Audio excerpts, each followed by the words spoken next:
Welcome back, everybody. This episode of the podcast is sponsored by Shooter Lube, America's best gun care system. Two-stage cleaning system with the military-grade cleaning solvent and the extreme weapons oil. Our new technology has you cleaning your gun better than ever. Our solvent is designed to penetrate deep into the pores of the metal, cleaning carbon buildup in less time than other leading solvents. You can feel good knowing that you're cleaning your firearms. I'm not finishing that fucking sentence. That's a stupid sentence. We set new standards, though. That's also kind of a stupid sentence. Your firearm maintenance should not be banished to the garage or outside because of harsh chemicals or smells that other leading solvents use. No, you should not. Shooter Lube military grade weapons cleaning solvent is simply the best. It's odorless, no water, fully evaporates, leaves no residue. It's no hazardous ingredients per the EPA. It has a high flash point. It is non-corrosive. It does not freeze, and it's non-flammable. The extreme weapons oil, guess what? Standard gun lubricants and CLPs, that shit's outdated and a thing of the past. Stop being your grandfather, bitches. Shooter Lube extreme weapons oil is different. With the new cutting-edge lubricant technology, they're creating a new, oh my God, I can't fucking read. With the new cutting-edge technology, they're creating a new level of gun lubrication and protection. Unlike many other gun oils that just sit there on the surface, the extreme weapons oil penetrates deep into the pores of the metal. It forms a bond on and in the metal that does not wipe off, wear off, melt, or evaporate with heavy use. You can feel confident using your weapon to its fullest potential, knowing that it is fully protected from wear and corrosion. It's biodegradable, non-flammable, non-toxic. It's 100% synthetic, low odor, non-staining, rusted corrosion protection, and it reduces wear and friction. Shooter Lube is offering free shipping on all orders over $35 with 100% money-back satisfaction guarantee. And join the revolution by going to shooterlube.com and using promo code SINGER to save yourselves 10% at checkout. This episode of the podcast is also sponsored by Werner Elements and wehost.wernerelements.com. Listen, here's the deal. If you're a podcaster, you're a comedian, musician, whatever the hell you're doing, you need a way to break out from the crowd. And the first and best way to start that is by going to wehost.wernerelements.com, and for less than $99, you can get a free registration for your domain name. You get unlimited storage, unlimited bandwidth, a carbon-free footprint, and all the best stuff with the powerful web hosting. And then you can also hit them guys up and you can get them to customize whatever website you want, whether you want them to build it from scratch, start with a WordPress or a Squarespace template, doesn't fucking matter.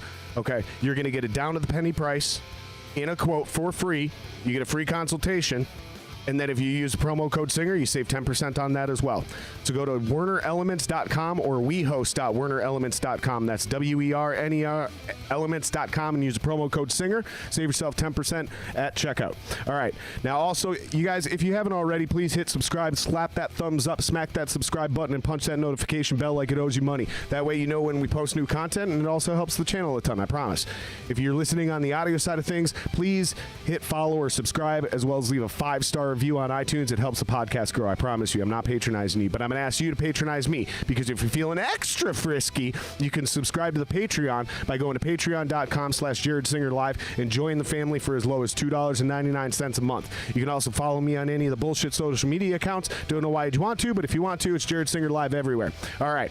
Thank you for that. Today's guest is very interesting cat. I'm very excited to have him on. His name is David Diggz Garza. He's the former president of something called the VWO, which is the Vikings World Order, one of the largest and most loyal superfan NFL groups in the world.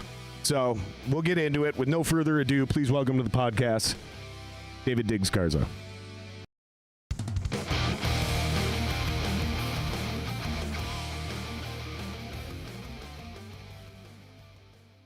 So we've been joking about our bass player questionnaire, yeah, and like how we're going to interview potential bass players.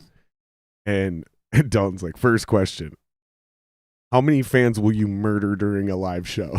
Like, how hard are you going to kill it on stage? Right? I'm like, second question: how do you respond to the phrase, "I could kill you with my bare hands"? Because that's something me and my singers say to each other all the time, because we both do jujitsu. Right. And like, we both really actually know how to fight. Right. And so it's constantly like, he'll say something sassy, my singer will, and I'll just be like, dude, I could kill you with my bare hands. His response is always the same thing every time. He goes, I could also kill you with my bare hands. Well, depending if you're sleeping or not. I just respond, I'm like, I'm going to get so strong, I could kill you with one hand. Well, jiu-jitsu was nothing to play with. Nah, man. And honestly, the more you do it, the more you realize how much of a little bitch you are. Yeah, like but the it's biggest, toughest guys ain't very big and very tough, including me. Like I really actually know how to fight, and I can fuck up a lot of people more than the average dude. But as soon as I run into somebody who fucking has one skill set above mine and I misstep, so if you're a better striker than me, right, and I make a move and you're able to boop, like, and you can keep me from bringing you to the ground, then I'm fucked, right? right. Or if I'm a better striker than you, but you know how to fucking dodge a punch and bring me to the better ground and you're a better grappler, well, then I'm fucked again. There's so many ways you can just be fucked in a blink of an eye. But the average guy don't got those. The average guy. So you're all right.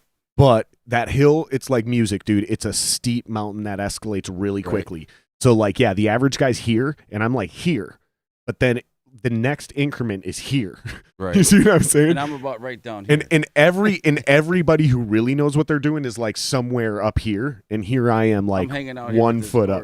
Nah, dude, I'm sure you're much higher than that, dude. You got that body type, dude. You got that body type. Like, don't fuck with low center of gravity. Fucking, all you got to do is give somebody the fucking the offensive line push. Used to, not anymore these days. I'm more chill, relaxed, reserved. Well, thank you for coming down, my dude. Hey, thanks for having me, man. I appreciate it, man. Pretty awesome. I really do. For people that don't know who you are, let me give you a quick intro. David Diggz Garza. So we have a weird connection, you and I. Yeah. We didn't know each other personally, so it's again an honor to have you on. Right, thanks. But we know two different people very well. Very well. The same two people very well. Right. One is my blood uncle, who's actually been on the podcast, Sam Cook. In the VWO. And high-ranking member. And one is former 93X DJ. I got to do the classic Minnesota thing. Third largest radio market in the country. Patrick Olson. A.K.A. Spiking Viking. Spiking Viking. And he's a fan of fame. Hall of Fame football fan. One is my actual blood relative, and one is a friend through the music industry. But both of us have a connection to both of them through an intense love of Minnesota Vikings football, and that's where the VWO comes in. Yeah, I'm in a fan club with Sam for the Vikings, and then I'm in a NFL super fan club with Patrick. But you're not just in a fan club. You're in a super fan club, like the super duper uber fan. Because the VWO, I remember when Sam and I was talking about, like, yeah, I want to join the VWO, because I just thought it was cool, and fucking whatever. And then all of a sudden, Sam or somebody else was like, okay, well, you got the equity, you got season tickets, obviously you're serious. You're going to have to get a tattoo. And I was like, yeah, I'm not doing that. I'm out. Right. Like, that was the first thing. And I was like, nope, not doing that. And then immediately it was like, well, maybe we could discuss an honorary member. And I was like, I ain't doing that bullshit. Yeah, I'm either in or I'm out. But I ain't getting no fucking VWO tattoo. But that's how serious you guys are. That wasn't, like, if you really want to be a VW, that's a big thing. But there's some leeway in there because different people had different rules. And there have been at least 20 members who got in without a tattoo. I'm going to be the 21st member. You know what? After something like this, it's 100% possible. I'm totally. If I'm joining the VW, I ain't getting no fucking tattoos. Look at me. I got no tattoos. I ain't starting with a Vikings one. Right? Here's the thing. What we tell people now is you can have a reason, right, to not get the tattoo for the VWO. Not just wanting one, that's not a good enough reason, right? It's like, tell me a reason why, not just I don't want to. Sure. Because then don't be in the VWO. But I'll make sure I think of that. Can we be friends? Could we tailgate? Oh, 100%. Could we still hang out with the same people? Right. You don't got to be in the VWO to be cool, to be you. Yep. So you don't got to do that. But if you want to do that, then yeah, we have some reindeer games that most people don't want to play. Guess what? You don't have to play them. Right. Because it ain't that serious. But you don't have to be in the VWO to party either. And that's one of the coolest things about tailgating, man, is like, unless you're going to Philly, there's a couple places where you ain't welcome as a fucking... You need one of these. You need one of these. You need a helmet to go to Philly. Because you're going to get cracked upside the head whether you want it or not. For sure. Even if you ain't even talking trash. Right? But then if you get hit in the head, you're there with your girlfriend, and I'm going to rape your wife. Well, you know what? I could take that threat seriously, and now we got to do something, but come on. No, you're really not. Right. It's okay, fine. You think she's pretty. Yeah. Let us go to the game, man. But they should never have messed with the Rocky statue, and none of that stuff would have started in Philadelphia when we played them. You think? Oh, 100%. We went and fucked with the Rocky statue? They put him in a jersey. They did something to him, and then that just let Philly know, like, no. See, I don't know if that's true, man, because we were warned, don't wear a Vikings jersey if you're planning on coming to Philly. There was threats even from the mayor. Like, yeah, if you're from Minnesota and you're coming as a Vikings fan, don't wear a purple jersey. But it's the NFC Championship game. You're going to wear a jersey, right? I'm just letting you know, man, before we got there, threats had been made. So a bunch of Minnesotans showed up thinking they were tough guys. We're going to go fucking put this jersey on. It's not like we swung the first blow. But you drew first blood and you were messing with Rambo. They was did. Messing with Rambo. Their fucking mayor made a statement. Don't come here with your purple on. And we went, what? They made black Viking stuff. Wait, what? Wait, not that what? they're a tougher town, but they're just ready to fight. I guess they thought that's, our horse honestly, crap and they stuff are like a tougher that. town. Let's just be honest about it. Philly's a tougher town than us. Minneapolis, most of us are soft. Not Minneapolis North. Not this neighborhood, they wouldn't come up not that this neighborhood, baby. They wouldn't be doing that rocky shit up here. Not in this neighborhood. So, but we got through it. But there's some Eagles fans that are pretty awesome that are in the NFL fan group, right? That actually will help guide you through some of that. So let's explain this real quick, because right. there's so many people that have no idea what we're talking about. Okay. So the VWO, Vikings World Order. No S on Viking, just Viking World Order. No Vikings. That's the team. We're don't us. Ever correct me on my podcast. My again. bad. I'm just kidding. I'm just kidding. He said it right, but I'm spelling kidding. it wrong. But I'm telling him that he was wrong, that I'm right, that he's wrong, and he's right. We're both wrong, and he's right twice. I'm just kidding, dude. My like roommate Diggz. pulls that shit with me. Right? I'll say something, and he'll go, "Don't ever fucking tell me what to do again." And I just start laughing because it's just, oh man, don't ever correct me on my podcast. Isn't a correction? But no, totally always correct me. If I say anything wrong, correct me. A lot of interviews we did in the past, it's always Vikings and Sam. Funny story, your uncle Notorious. is the only Viking member in the VWO who has it spelled wrong as a tattoo. That's awesome. He has a Vikings World Order tattoo. I'm Sam, you got to swirl that S and get it out of there. There ain't no S on Vikings. Like, but then it's like, dude, it's your body, you tattoo, do whatever. You don't have your body, your choice. So, but your tattoo means you're in a different fan club. By the way, Sam. You're wrong. But Sam gets a pass. Sam's pretty cool. Nah, everybody loves Sam. But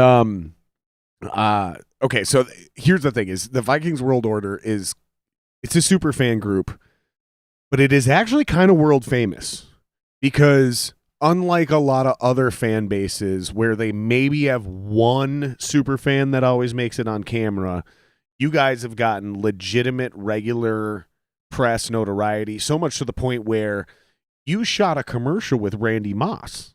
Yeah, that was crazy, and it's actually the right after the turmoil that I guess we might dive into. We'll get into that later, but let's focus on this. They messaged the Viking World Order Facebook page, and Verizon did, and they said they're looking for a super fan to do a commercial. They didn't say nothing about Randy Moss. I'm like, I know my people who dress up, so I'm like, okay, who got Verizon? And then we had about 5 or 6 people respond to me to tell me we got 5 or 6. So I said, how many people do you need? They said 1 or 2. So then I already knew out of the 5 or 6 who I was choosing. And then I talked with her, and then they say, we actually only need 1. This is kind of me starting to back off a little bit, right? That after all, like I said, we'll get into that. That I'm like, this might be my last thing I do. I'm doing it. And normally I'm never that selfish to say, because I'll let someone else do it because I don't need to. And then I did it, and it was awesome. I got to spend 4 hours with Randy Moss. I didn't get to play catch with him, but we got to take a picture. And the cool thing about it was Randy was the one that got everyone together with the production team and everybody and said, hey, let's get this picture. And every time I take a group photo, I go to the back in the corner because I don't need the center of attention. But Randy's like, hold on. And it brought me to the front, and then we took the picture, and like, wow. And then it was so funny. You think that was just because he liked you and vibed with you? I'm not sure, but I don't know. I don't know if he knew me, but I met him. It's crazy because I met him before. The reason I'm asking this now is because there's polarized stories about him. He's the nicest, most generous, kindest dude you've ever met, or he's the biggest piece of shit to ever wear purple. Those are the two from people I know in the industry. When I say in the industry, meaning working in the sports, entertainment, or press, whether it's former players that played with him, whether it's people that played against him, whether it's guys that worked in the media that interviewed him or happened to see something, guys that worked in the facilities back in the day. There's probably some people who... I'm telling you, it's 50-50. It's a fucking coin flip, but it's always one of the two things. He's either the nicest, coolest, most generous, gentle human being, or he's a fucking human piece of shit. I got a story to put you right down the middle, and he's not that far left to the piece of shit. Or right. There's no way. And no, he is that on the far right. He's that more than he is to the piece of shit. Oh, on your right. Gotcha. Oh, yeah, I was like, whoa. He's to the good for what he does to the kids, but he's not advertising that. So he doesn't try to claim fame for when he's nice and generous and humble. Exactly. But he gets all the attention when he fucks up. Yeah, but when you're in public, because the first time I met Randy Moss and got to hang out with him, it was an autograph signing in Roseville. And this guy, Willie Willard, he's the actual president of the VWO right now, personal friends from Randy Moss back in 98, 99, used to cook for him during tailgating. At the, not tailgating, but training camp. Pull that just a touch close. All right. And that's great. So after the autograph signing, we really broke all the rules because Randy had to hug him and take pictures. WCCO's there, like boom, boom, like wow, because he wears this authentic signed jersey, pants, towels, gloves, has the mask, the afro, and then we're sitting he tells Randy we're sitting in the parking lot, come see him afterwards. So Randy we end up going to Champs in Ridgedale Mall. Yeah, it's not Roseville, but Eden Prairie. And Randy's there. We're sitting at a table. People start coming up, right? They want his autograph. They want to get a picture. One girl says, "This is my birthday." He's like, "Okay, I'm gonna give you one photo because I see that phone in your hand, right? But I don't want anybody from over there coming over here because I'm sitting here just trying to relax with my boys." I'm like, "Oh, I'm one of your boys." You're the boys. Oh, dude, that's got to be an amazing moment. Keep telling your story, but holy shit, that's got to fucking make you Trust me. That's got to make your dick hard. Almost, Well, almost. If not in a weird, gay way, a little but bit, right? And and then so I'm like, wow. So she takes the picture. He does sign something for her, right? And then another guy takes up that opportunity to come walk in there because now that Randy's engaging with the public, he thinks this guy walks up with his two kids. "Hey, are you Randy Moss?" "No." "I told you he was a jerk," and telling his kids as he walks away. I'm like, why would you ask him if he's Randy Moss? You know that's Randy Moss. So Randy Moss is not an asshole. He's just like real private with his free time and really honest with how he's going to tell you how he feels. He's not going to hey, I'm here with these guys. I'm not walking over to your table bugging y'all, right? And I think that weekend before I met him, he was with a little kid, and he was with the San Francisco 49ers, and I knew they were in town. I knew they stayed at where actually Sid stays at a Marriott. So this is towards the end of his career. Yeah. So when the commercial was shot, it was done. Right, and that was after he signed his one-day contract to retire as a Viking. I think so. See, I'm not a historian. I really don't know. But clearly, this wasn't during the hype of '98 to 2004 before he got traded. Blah blah blah blah blah. First time all of these things are afterwards. So he's on San Francisco's roster, which means it's the year they're going to the Super Bowl. And they lose to the Ravens. To put this in context for any other super fans, okay, he's with a little girl. Non-super fans, sorry. He's with the little girl, and I said, "Good luck, Randy." And I'm wearing his high school jersey. He gives me a fist bump, and they go up the elevator because he didn't have no time for a bunch of other people. He's spending time with this little kid, and you can tell that the kid had cancer or something. But that was a little girl that the family was there, and it's like his time was with them because he knew them from his little bit of time. I think when he was back in Minnesota. So he seems like a focused guy. Wherever he decides his attention is going to be, he's offended when somebody else tries to take that time from that person. It's almost like you and I doing this podcast right now, and then my roommate coming down, God bless his soul, he would never do this, but as an example, if he were to come down and be like, "Hey man, are you cool if I like really, dude, I'm doing this right now. Like, fucking dude, seriously, go away." Like, and if you said that to him and someone else caught you from the sideline, they might be like, said, "What a "You're dick. An asshole." What a dick. That Jared Singer guy's a piece Randy of shit. Gets a bad rap. because of how he responds to people he don't know because he doesn't trust them. I see exactly That what you're saying. ESPN piece that he did, he wasn't happy about it. And I thought they did a 30 for 30 on Randy. I thought it was beautiful. I'm like, man, Randy, you got to tell your side. You saw their vulnerable side, but he really didn't like them that they did that to him. He didn't want to feel vulnerable because he was never weak. He didn't do nothing wrong in his eyes. Yeah, some kid got racist with him. He beat him up. Natural. Then he lost Florida State, Notre Dame, all that other stuff. And Randy really had a hard time doing what he was doing. And then, which is hilarious because if somebody says some racist shit to you and you beat his ass on the street, you're respected. Yeah, but you're a man because you stood up for your pride. Nobody can mouth off to you, say some heinous racial shit, get away with it. You're a man. Now, motherfuckers, now you know. Now everybody knows not to say some stupid racist shit to your face. But if you're famous, right? You got money. Now you're a thug. And if there's corporations, meaning football teams, trying to invest millions of dollars into you, now you're not worth the risk. I'm a thug. Now you're not worth the risk, though, because you're a thug, right? So Right. A fucking franchise who is maybe going to take you first overall or fourth or ninth, suddenly you drop to, what was he drafted? 17? 21. Yep. And that's why I'm a super fan, is because of Randy Moss. I was a casual little high school fan, and I was a fan because of my mom. And then as a high school kid, you're not worried about football. You're worried about girls, so you're not thinking about who your favorite football team is. And in the 80s, we weren't that good. So We were pretty good in the 80s. Well, We made it to 2 87. NFC championship games in the 80s. I know 87, and when else? There was one more in the 80s. It was against Washington. That's it. Unless it was early. No, it was late 80s. Patrick, if you're watching this. Patrick, tell him. Patrick or Anwar, if you're checking in. Scotty Ball, if you're checking in. Any of my football historians who really know that shit. Be a real Jamie. Pull that up for us. Throw it in the comments. Correct 87. us. Because I don't want to pull that shit up. I'm not staking producing a anymore. nickel on it. One NFC championship in the 80s. If I lose my nickel, Jared, I'll give you 2-1 odds on it. I can throw you a dime. But it's like, yeah, Randy's not that. Randy, being the commercial, I think he remembered me because I talked about Willie, because he knows Willie. I had to name drop him. And he's like, oh, yeah, Willie. yeah. Willie Willard. He's the president of the VWO currently.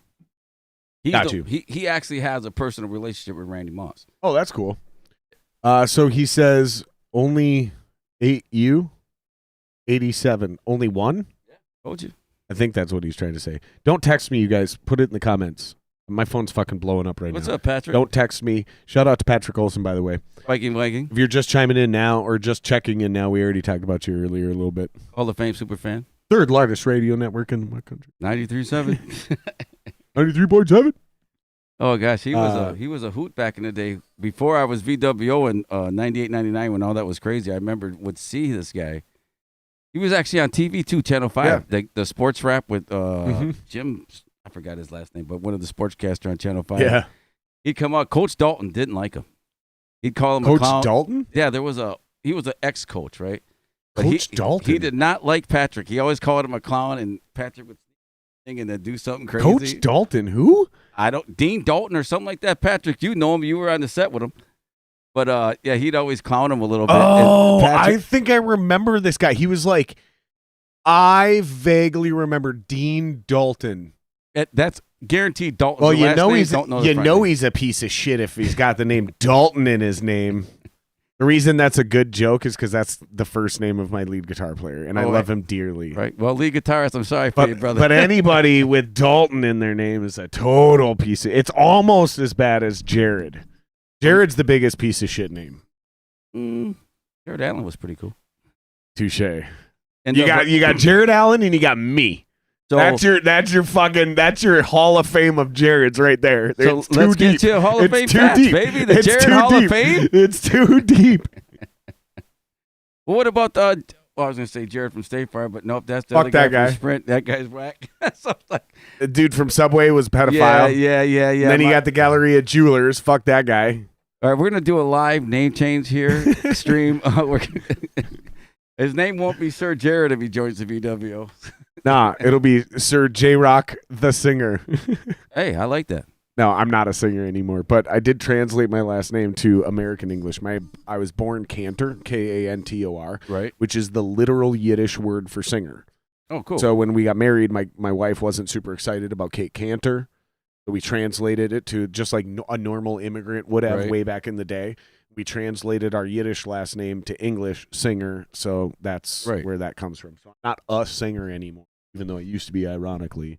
And my real name ain't Diggz, but it might be. Cause I mean, it's in the title. They know it's David Diggz. When I turn 50, I think I'm going to change it because I just like it. Where did it come from? Where'd Diggz come from? What's the source of the name? Please tell me.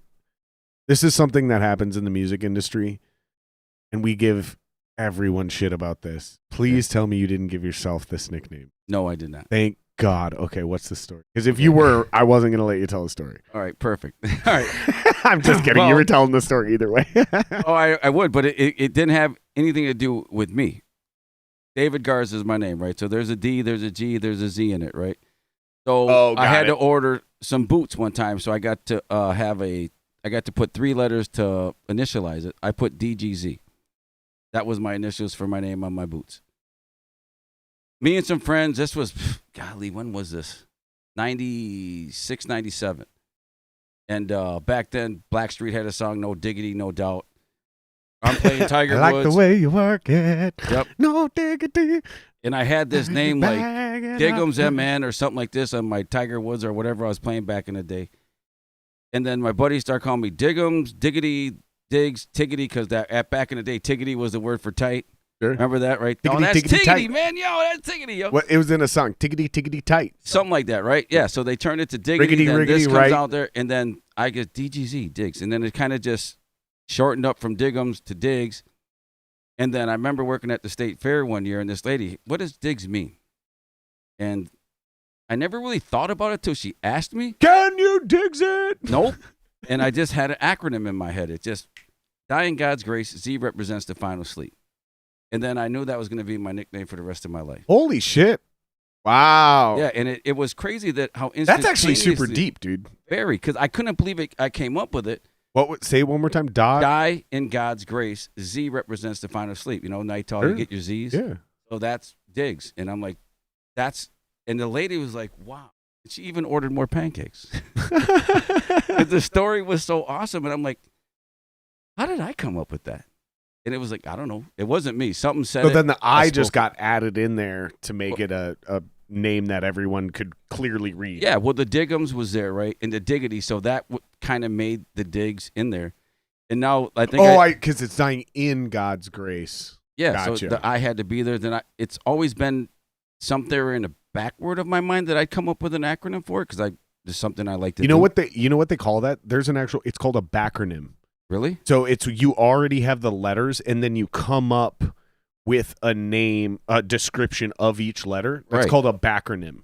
Right. Because I practiced that a couple of times. So like you come up with something and then you shorten it to the letters to make an acronym.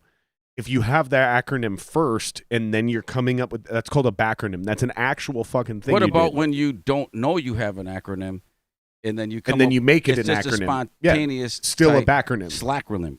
It's that's fucking slackronym. I don't know what you call it, but that's kind of how it happened, and it just stuck ever since I told that lady. Because then I told my girlfriend at the time, now wife, that's what it means. Next time somebody asks that, you can shortly answer them. The backronym, meaning the name was already there, and then I came up with dying grace and the Z. Right. Yeah, because I guess that's exactly because the name was kind of there, but I didn't know what it meant, and I didn't know about telling this. I think she was probably in her 70s about what Tiggity meant. Like, I promise you, if you actually Google backronym, right, it's a word and there's a definition for it, and it's what I just. You already have the letters, and then you come up with a description for it. So, like Jared, that's my name, right? And then if I was like, just always ready, ever dedicated, that's called a backronym. Roger. And I guess I do that a lot without knowing. I don't know why the fuck those were the first words that came to my fucking mind. I was thinking of some. Just asshole. Ready every day. Righteous, entitled dickhead. I was going to be nicer than that, chat. I wasn't. But yeah, man, that's how that came about. And now I've changed it to the 5G because of Randy Moss. Because I did the commercial, so it's kind of cheesy, or DI5GZ. Oh, that's cool. Because I was actually spelling it with 5Gs, Sure. like Diggz, and I'm like, just That's put the stupid. 5G. Yeah. Put the 5G in it, and for gaming, it just seemed appropriate. That's super cool. That's really fucking cool. So that's the nickname. So you did not come away from the classic trope of meeting your hero and being.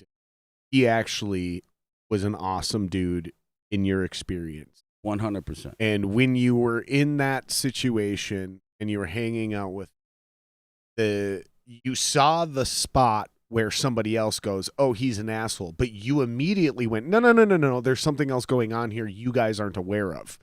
You're perceiving him as an asshole. But like I said, it seems like he's not arrogant. It's not that his time is too good for him. No. It seems like what you're describing is he's a very focused individual. So when he decides you're who he's spending his time with, everybody else can eat shit. Yes. To me, that's not an asshole. That is somebody who understands their time is finite. And if I decide to go out to the bar with you tonight, and let's say the podcast, we got 100,000 subscribers, blah, blah, 100 million. And we're going out tonight Right. after the podcast to go grab dinner. And we're out there and we're trying to kick it and just hang out, not with microphones. Right. And then the entire time I'm standing up and taking pictures with other people. You end up having a bad night. That wouldn't have me have a bad night. No, but in general, Right. that's what he's trying to avoid. Because that's happened. And I've been that guy. Right. I've literally invited people to a show, come to hang out with them, at the table. Thank you guys for coming, blah, blah, blah. And I'm not Randy Moss. This is what I'm getting at. Right. I'm not fucking Randy Moss. At most, I've had like 1,500 people come see my band, and there was somebody else playing that night that drew at least half of those people. Right. With us. You know what I mean? But I've done a lot of those style shows, 500 to 1,500 people all the time. And if you crush it, you invite somebody out to the show. Sometimes it's a girl that you like. Sometimes it's a family member. Sometimes it's a friend or a coworker. And if you're lucky, you get 15 to 30 minutes to stand at their table and hang out with them and give them the actual attention that they deserve. Right. What happens way more often is I finally find you in the crowd and I run into you and I'm like, oh my God, thank you for coming. Fucking we hang out. I'm like, hey, can I grab you a beer? We get up to the bar. By the time we're served, I'm already being pulled in 15 directions. Yeah. And we never have a real conversation that night. And Kinda then people sounds come up to me and they're like, what the fuck, man? I came out, I paid a fucking cover. I saw you for 30 seconds and you blew me off. And it's like, I didn't blow you off. That is not what happened. I had to go do my job. Right. And it's impossible to balance the amount of time, especially if you're in a situation where you're likable, you're in a high profile situation, and everyone wants a piece of you. Yeah. So it's that classic trope of like, you can either make some of the people happy all the time, or you know what I mean? Or like fucking nobody happy all the time. Yeah, that's basically what I think I fucked that phrase up, but that's basically. And I'm not Randy Moss, and I still relate to what you're saying, though, dude. Right. Because it's impossible to be the right guy to everyone every time and be dedicated when you're in a conversation or spending the evening hanging out with a person or a group of people. But then there's other people that want to hang out and get to know you and network. And it's like, you got to pick and choose. Either you're an asshole to the people you're hosting or you're an asshole to the people that are trying to come up and just be a genuine fan. It's Even a if you were hard to game give to them play. 30 seconds apiece, you're never going to get to everybody. Yeah. Never. Wow. I never thought about it like that. I can't believe that I've never thought about it like that when I've heard those stories about At the athletes time, in gym. right? I just hear stories about athletes. I'm like, oh, wow. Fucking sounds like he's a dick. You tailgate tailgate for 4 hours. That's 240 minutes. You're going to run into a minimum of 100 people, right? At least. You give them each 2 minutes, you don't get to tailgate because you're talking to everybody. 100%. So you can't. And then it's like, hey, man, I'm sorry I didn't get to you. Because I would sometimes do that on Facebook. Hey, sorry if I saw you, didn't see you. And let them know I'm not trying, but hey, boom. Because that's like, I'm in my helmet. I'm trying to give attention to who's talking to me. Diggz, Diggz, Diggz. Diggz, Diggz, Diggz, Diggz. And then by the time they pull me, all right, hey, I'll talk to you later. And then I'm over here talking to so-and-so, and it's, hey. But it's like they do come into town. They want to see you. They want to talk to you. You do the best you can. So Randy being more famous, more people want him. Yeah, you can have your heart broke if he didn't give you that time. But if you got that time, you'll never forget it. So Randy Moss, good to bad, 99% to the good. 100%. It's funny because this happened while we were down in Texas. I was down there alone. It's not like my wife. There's nobody that went with me. 100%. I don't know why I do that. I say we because I feel like I'm in this journey with the other people. Well, you are. We're telling a story. Right. There they are right out there. That's we. Right. We are here with people. So we went to Texas, right? It was me. I went to Texas, and I was scouting locations and fucking meeting and networking shit, and I went and had lunch with Mike Singletary. I was telling you about that before the podcast. Right. I've talked about it on the podcast. I got a tie-in with him, too. And we're sitting there having lunch, and it took a matter of about an hour. Okay, and we hung out for 2.5, maybe 3 hours, almost the length of a podcast, just having lunch and talking. Right. Just hanging out, just catching up because we hadn't seen each other. And it took about an hour before the first person recognized.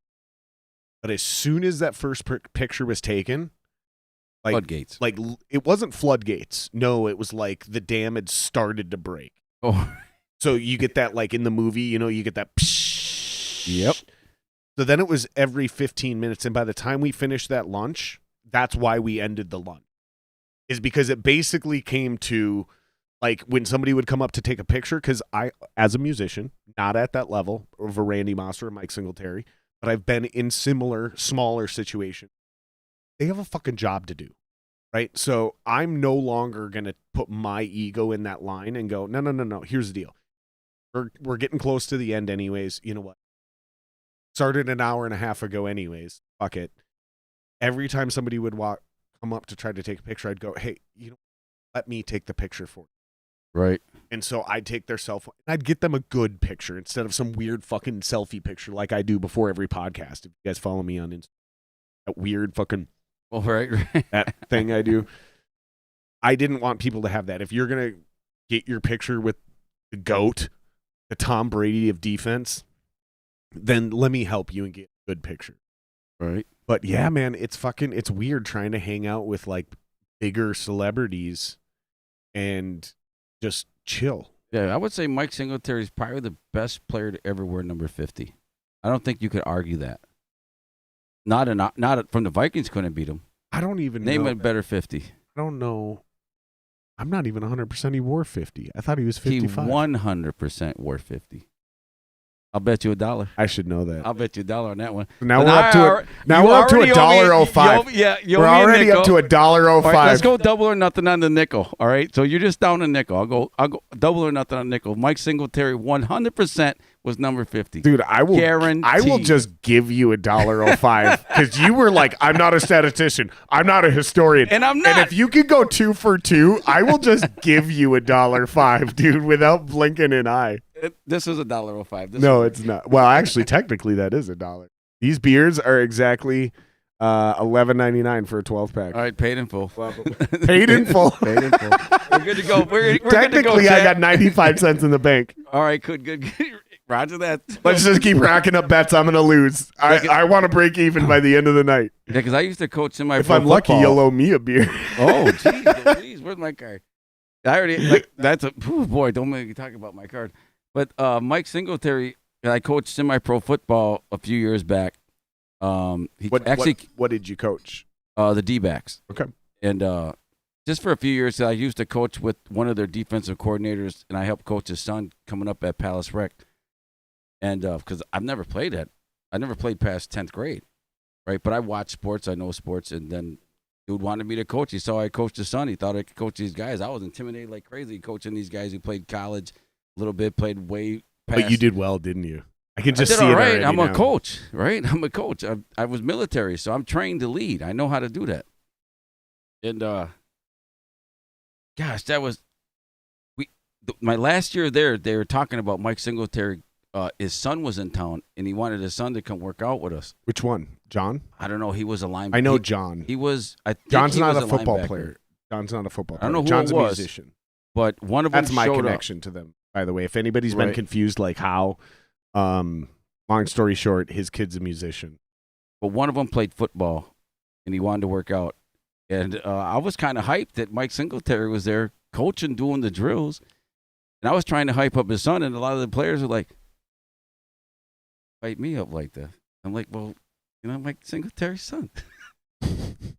A Hall of Famer right there. What the fuck do I need to fucking say? The most epic eyes in NFL as a linebacker is Mike Singletary. You realize he literally redesigned the position of linebacker. Of course. Linebackers were originally only in on running downs to stop the run. Right. And even when they weren't on running downs, their still only job was to stop the run. You know what? I'm not even going to do it. I'm gonna wait until Mike's on the podcast. We're going to have that conversation again because people do not understand. The younger your generation, my generation, we understand. Yeah, we watched him. Like, we tried to be him. He was like Michael Jordan. It was like Michael Jackson, Michael Singletary, or Michael Jordan. Right. Right? Or Mike Tyson. Or Mike Tyson. He was really, really good. It's weird that the 4 greatest of all time are all Mikes. I'm changing my name. What the fuck? I'm changing my name We're to Diggz, definitely Michael, naming a kid Mike. Diggz, Michael, Singletary, Jordan, Tyson, Jackson. I don't want anyone to be mad at Diggz no more. Diggz Garza, he's done. He's done in this town. That was one of the beautiful things about translating our last name is when we went from Cantor to Singer, we discovered this like really unintended benefit. Right. Every first name you could possibly pick, boy or girl, sounds good with Singer. So your only actual trick is picking a good middle name, so the whole thing works. Right. Because the first and the last name, everything works with Singer. My middle name would be 19. Unless it's like Martha, or Gertrude. Right. I mean, those are just ugly names. Or Todd. They loved them back in the Todd. day. Sorry if any of the fans are named Todd. I got a real good friend named Todd. Sorry, Bike. I apologize, man, but you kind of know your name sounds like a dick. Oh, I can't wait to tell him about that. Well, and honestly, any sports fan that's listening to this far into this podcast, right? They're going to probably be local sports fans, Vikings fans. They're going to listen to K-Fan. They're going to know fucking Meat Sauce's fucking, what a Todd. Because he's right. Meat Sauce is right. It's the perfect name for fucking, Yeah, that's Todd County somewhere, too. You know what? Another one is Kent. I got a Kent that I love dearly. One of the greatest human beings I've ever met in my life. One of the kindest. It's his first name? Yeah, Kent. But every other Kent I've met is a fucking douchebag. It's like Jared. There's a couple cool ones, and the rest of them, they're just assholes. I know one who's cool. Jared Rivard. Shout out to you, brother. You're cool. So there's 3. There's 3 in the HOF already. All right. That's it. Like, we need to start the Jared HOF. It's Jared Allen is the first inductee. First ballot. Jared unanimously. Singer, you got to go into with the first original class. Jared Rivard, just a youngster that I met because he was friends with a kid that got into VW. We got to get him on the podcast. Jared Rivard? I guess we got to get him on the podcast. We got to discuss. I don't know his actual talent. You got to come on like a sports writer from the newspaper and build a case as to why Jared Rivard should be in the Jared HOF. Well, all right. I could do that. I think I could get him in. You're his advocate. I'd easily get him in. Right? Because isn't this how the HOF works? Is writers, they go up, they make arguments, they fucking present cases. Yeah, but a lot of those writers don't always know those guys. Because the Hall of Fame, Jim Marshall, why ain't he in the Hall of Fame? Because some writers might not like him. I'll tell you why Jim Marshall's not in the Hall of Fame, and it breaks my goddamn heart, because he actually might come on the podcast, believe it or not. He ran the wrong way? Yep, that's exactly why.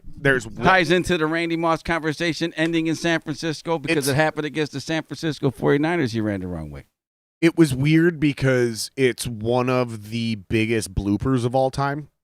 So, like, great career. This one mistake is so egregiously bad that it's on laughing. But the same game, he forced a fumble. The Carler scooped up and scored a touchdown. We won the game. I understand this, but you asked me why he's not in the Hall of Fame. I'm not even saying he shouldn't be in the Hall of Fame. Right. I think he should be in the Hall of Fame, but you asked me why he's not, and I'm telling you it's literally because of that. No, I think he slept with one of the Hall of Fame guys.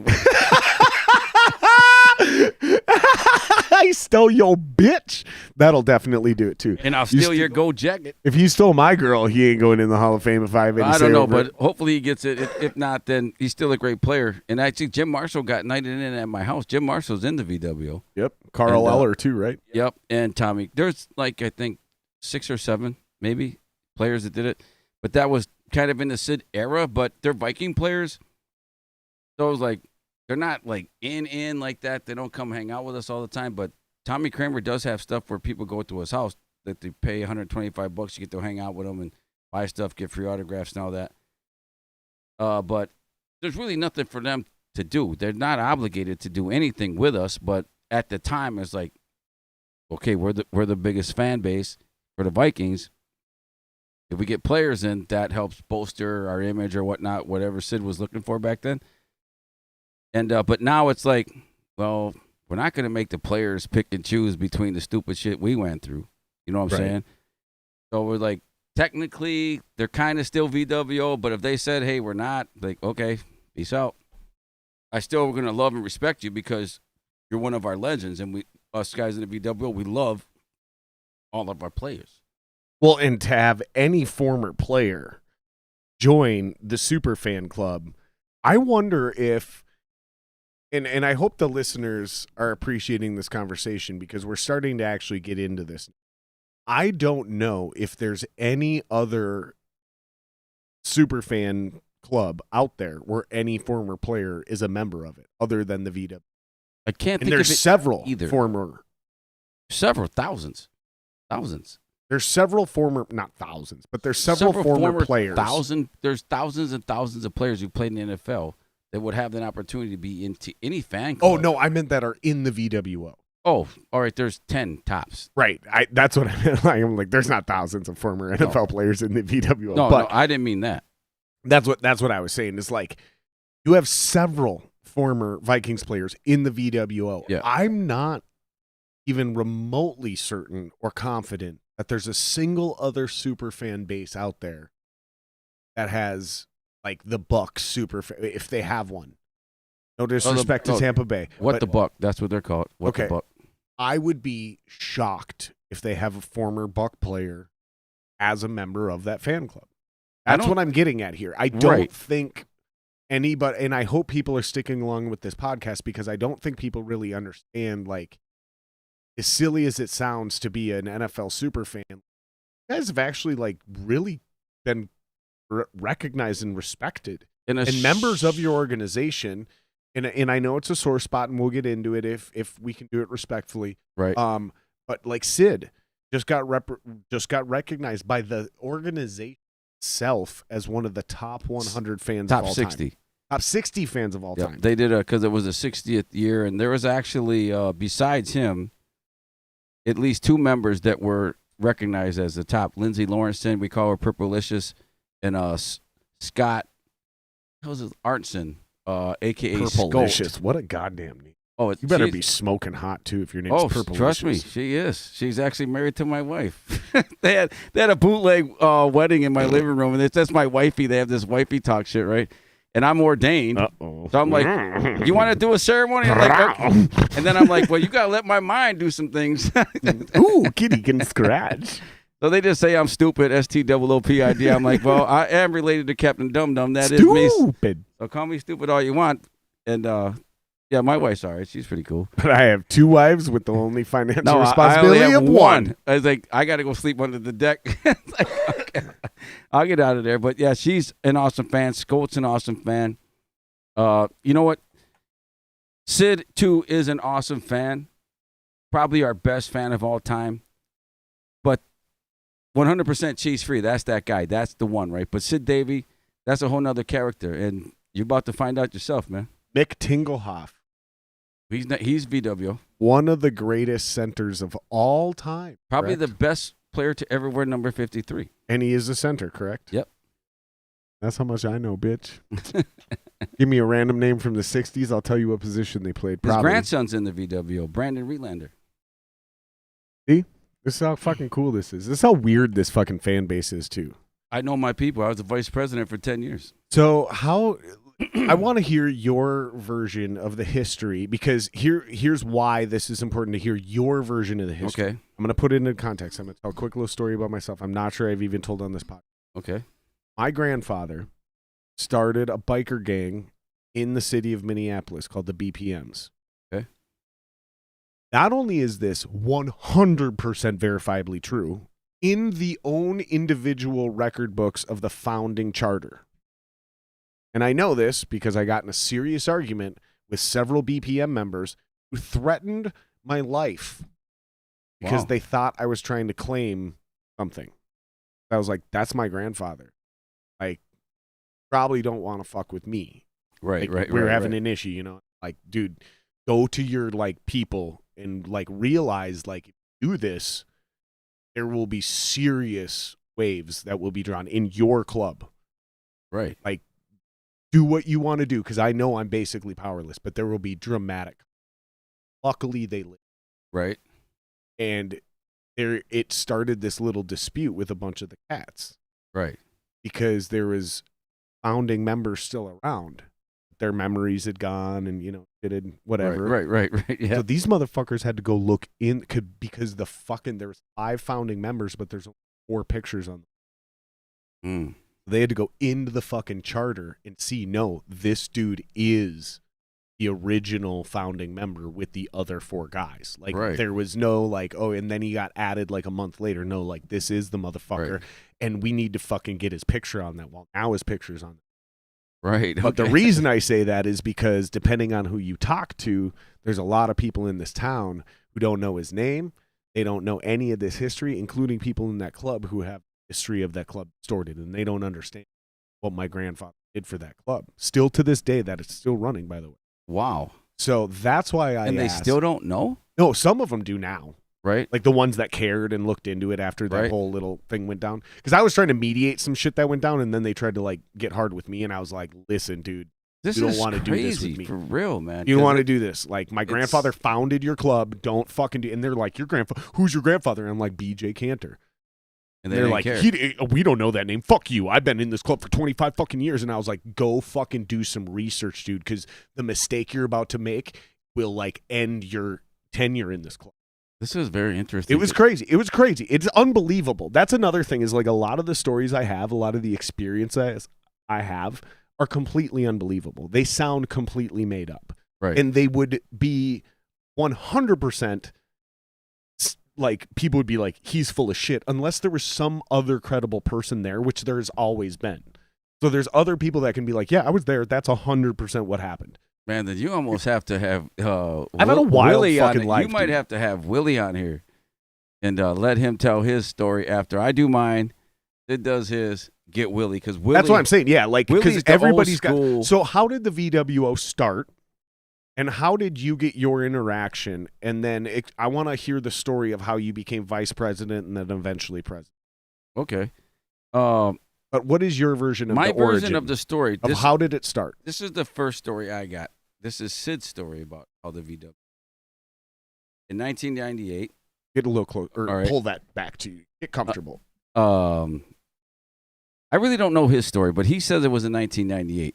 All that happened in 1998 was a T-shirt came out that said VWO, Viking World Order, and it had Randy Moss, Jake Reed, Randall Cunningham, and some players around it, right? Chris Carter. Yeah, Chris Carter. It was probably a knockoff Pro Bowl shirt for when we had 11 fucking players, or no, it was 9. We had 9 players go to the Pro Bowl from that roster. And it was a Hawaii 9-0 shirt. I remember the Hawaii 9-0 shirt because there was 9 players that went to Hawaii. Then it's probably a 9 that go around the Viking World Order thing, right?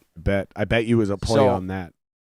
I didn't even know about it back then, but I started tailgating in 98, 99. That's when I started. Did you have season tickets?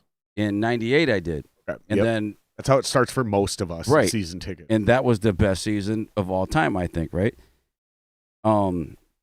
99, I couldn't afford the playoff tickets, so I didn't see us lose to Atlanta, but I had a story for that too. But you know, Ezra Tuolo?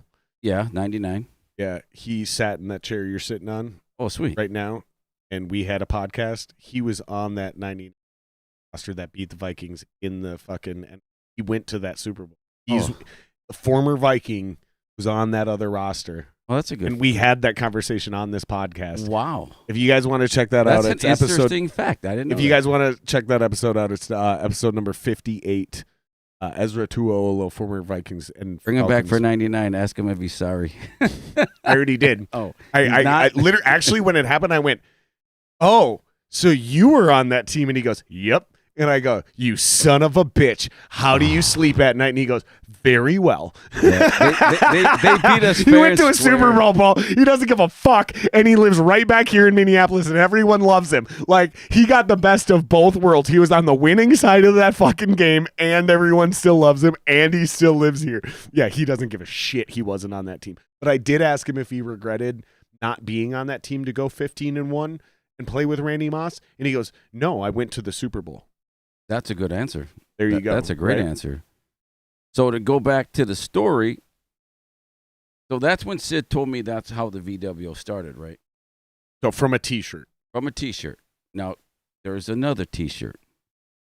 The VWO came out, or the NWO did, right? Where they did, and it was in July of 1996. Wrestling, a WWE reference, if you guys don't know what we're talking about. Yeah, or WCW, actually. But yeah, right? So Sid... This is actually the NWA had been out because that's like 95 it's to 98. 96. I thought. Trust me, I just went down this rabbit hole. All right, perfect. Like 95 to 98. So this is about the time the NWO is coming to an end. They're merging with WWE, but it's hot, right? But it's still it's still a thing. So into the 90s, July 96 is I think this is where I think, but I could be wrong on dates. Anyways, whenever that happened. The very next start of the season, there was a T-shirt made, right, by 4 guys. 2 guys were brothers that worked for Hometown Sports in Minneapolis. Then a guy named Tom Mitchell, and then Willie Willard, right? They came out with, this is before 98, so they had just the VWO. It looked just like the NWO thing, kind of ratty, but no names around the thing, right? And then, but where Willie had a VHS tape of tailgating, because Willie was a big tailgated with and did a lot of stuff. And I saw this shirt and it said "This means war" on the back, right? And I'm looking at it. I remember that. I'm like, why are you showing me this? He said, just watch, because Willie had got in without a tattoo, and I'm trying to figure out how the hell he got into VWO, trying to figure out who this Willie guy is. But after getting to know him, he shows me this tape because I told him about the VWO and how Sid said he started it in 1998. And I told him that. Willie's like, hold up, let me show you something. So he's showing me this VCR tape of a Channel 5 broadcast of him getting interviewed and someone else, just a bunch of Viking stuff. I see that "This means war." The guy turns around, it says Viking World Order. I see the timestamp on there. It's not 1998. Like, ooh. Hey, that's different from Sid's story. Willie kind of raises his eyebrows and said, you got a lot to learn. And then he tells me the story about the brothers making this T-shirt. And then I think in 1997, they're selling the T-shirt. An NFL lawyer came up to those guys and told them they need a cease and desist order to stop selling them T-shirts. Because they had an idea to do something with it. They trademarked it. Yeah, and at the time, Sid's in something called the Purple Army. That these two, they were, I think, full-bird colonels at the time. Now they're actually generals in the Army. And they are the guys who came up with the purple, black, and purple camouflage pants. The Purple Army did. So Sid was Purple Army, but then he got that T-shirt. I'm taking VWO. Trademarked it because you guys hadn't trademarked it yet. Yeah, because Willie and them didn't. They were just bootlegging it, right? Tailgating, having fun, selling T-shirts and stuff. So whenever they did that, they never really were a club. Sid becoming a one-man club never really was a foundation, right? You can't build a foundation on one person. You can't do it. So the founding date for me is what Sid got me in, and we start bringing people in. It's like 2007, 2008. So that's really, for me, when it really started to build and start meeting other super fans that become your friends. And Sid didn't have a whole lot to do with that, but his persona and his popularity 100% had a lot to do with people being drawn to us. But then you found out that there's a lot of people who didn't like the guy, And I'm like, what are you talking about? He's the coolest guy in the world. He caught Randy Moss. You kidding me? And I loved him, man. And but then it just turned into something a little bit different. So how did you ascend and become vice president and then eventually president? And I'm while you're telling the story, the camera's going to switch to you. Okay. Pretend I'm still sitting here. If you want, I guess you could look into that. But I'm going to take a leak. I'm going to be right there pissing in that sink. All right. The infamous sink that everyone knows about. Eventually, it's going to become a real bathroom. I'll use that sink later, too. Yeah, for sure. All right. For sure. It's the infamous sink everybody knows about. But you can tell that story. I will hear you. I'll be right there. But just keep talking. Tell the story. So how did you go from joining somewhere between 98, 07, 08, like you just mentioned, becoming vice president and then eventually president? While you're telling that, I'm going to. All right, cool. Well, in 1999, when I just was tailgating, not a season ticket owner, I would go tailgate. I would have a backpack. I'd put 2 40s in it, 2 cigars in it, and I'd go tailgate. Didn't know anybody, but I knew that's what I wanted to be because I got out of the Army. I'm like, guess what? You don't have to be this poor kid from Frogtown who can't attend a football game or can't do any of these Viking activities. So guess what? Get your money, go down there and tailgate, see what's up. So I did, and I saw these super fans and stuff, and I remember seeing on TV a guy with some Longhorns on a football helmet. And I'm like, we're not Longhorns, we're Vikings. So I got to make an adaptation from his helmet, but he had a little Fred Cox type face mask and the Longhorns. I'm like, I got to make an adjustment to that. So I came up with my helmet, which is that helmet, without the face mask. And I started doing something, right? So I did that for a couple years. I'd go tailgating, I'd get rah-rah, hype up the fans. And then 2001, I got kicked. After the 9/11 stuff, I went to the Tampa Bay game and I actually got myself thrown out of the game because my ticket stub fell out of my pocket because I was only wearing cutoff sweatpants. Tampa Bay game, didn't we start that season 0-2? I don't remember. I think I do remember this, and I think I was at that game too, and we won that game, right? I don't know because I was so mad. You got kicked out. Because I got kicked out. Because normally I didn't just drink my 240s that game. The guy I came to the game with had some tall cans of like 8 of them, so I was way too tore up. And I went on the wrong side of the section to sit in my seat. And I was supposed to be on the other side, and I got kicked out because I didn't have my ticket stub. Long story short, I stopped tailgating. I had a nice little 2-year run. I'm just a renegade. Did you say 2-year run? 2-year run, right? 2-year or 2-year? 2-year. 2-year? 2-year run. We're definitely on the same page. All right, cool, perfect. Maybe 3 years. But I'm like, I'm done. I got kicked out. I can't. I broke my helmet because all I did is hot glue gun the horns. These are actually bolted in now, but they're hot glue gunned, and so the helmet's broken pieces. This is the helmet he's talking about. I'm not tailgating no more. This is not worth it. No one gives a damn. You're just an idiot. You're out there drinking. You're stupid. So just no one cares, right? I'm like, all right, I'm not going to be a total idiot. You were a sergeant in the Army. Just get over it, right? Sure. So have some self-respect. I have 5 years. I've started doing what I do now, but I just relax. But I'm like, I still love the Vikings, right? So in 2006, I start coaching football, but I'm like, I got this broken helmet, right? I still got my towel that I used to have. I got all sweatpants. I got my flag. And I go tailgating with my wife, and we have a 12-pack of Miller Lite. We need to go to the store at Bob and Steve's that's right by us, right by where we park. And we get ice or snacks or something. We go walking back to the car. We just go tailgate in the car on the meter.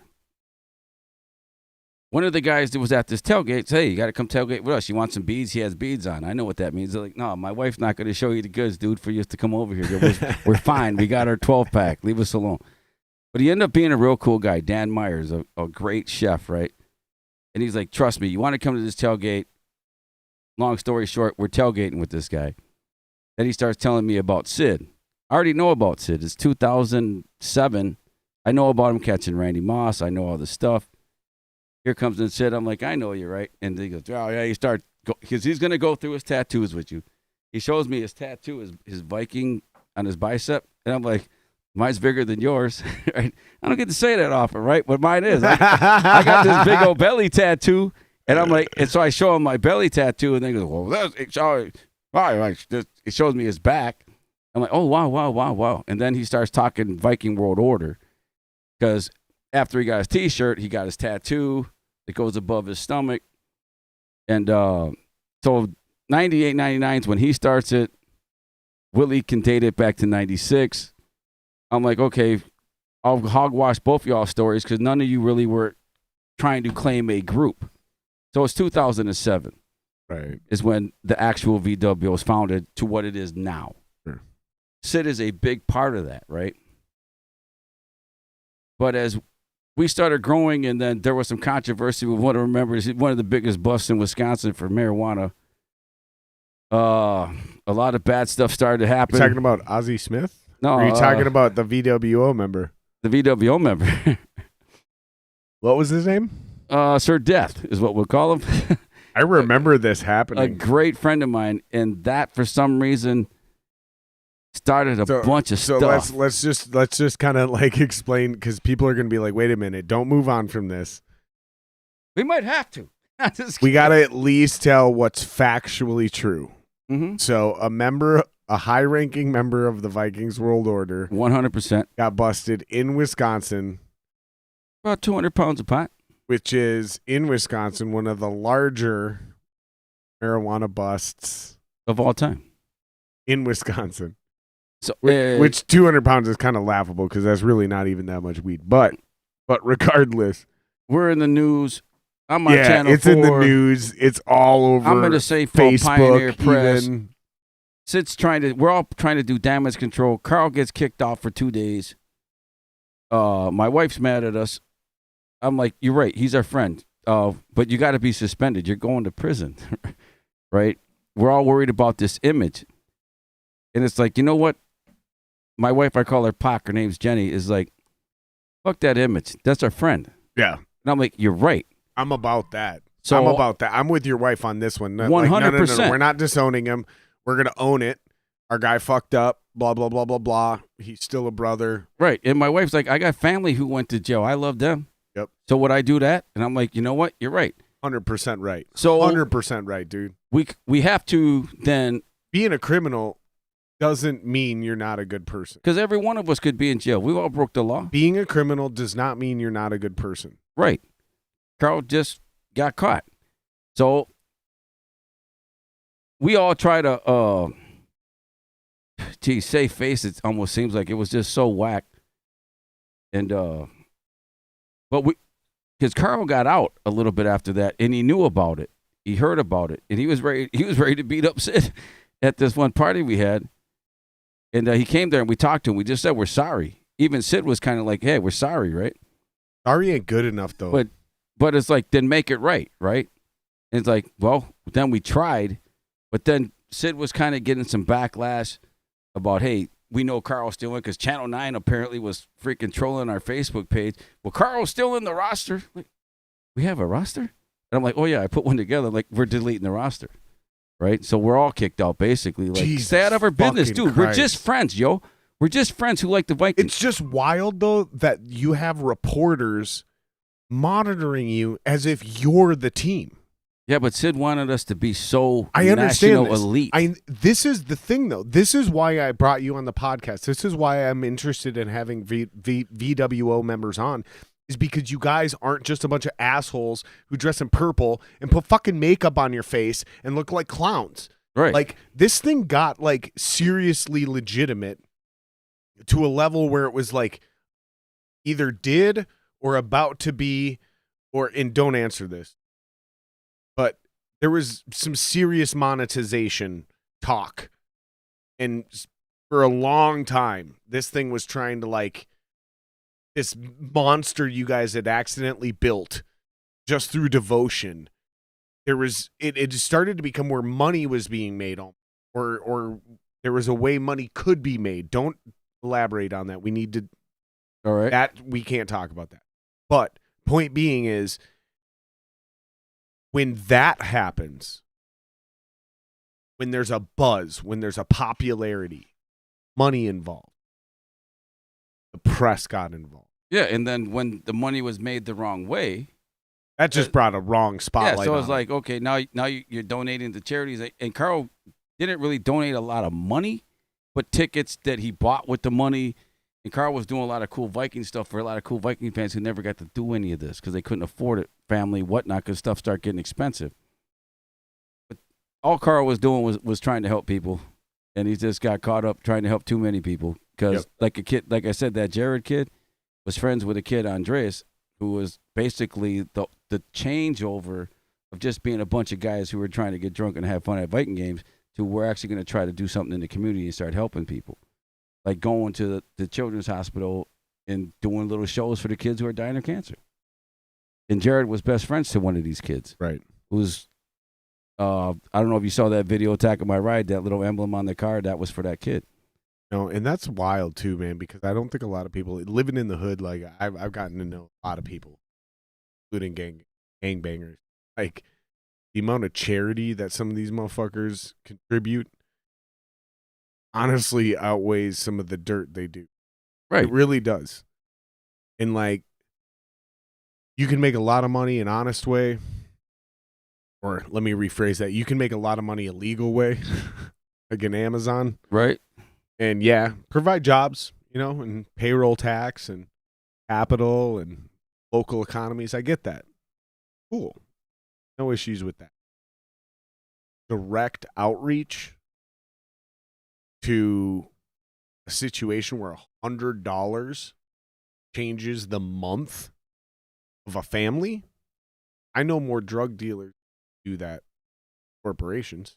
Right. And if you give someone 2 tickets that are $200 a piece, that's half of someone's rent. They could never go to a game. Well, not only that, but if you're talking tickets, you're talking about bringing a Tailgating. underprivileged youth to a game where they could potentially see something that they would never have access to. Being at an NFL game is not like seeing it on TV. When that roar of the crowd, when a child sees a touchdown scored, and the roar of the crowd and the euphoria that boils over you in that moment can change a child's life. And they go, I want to do this.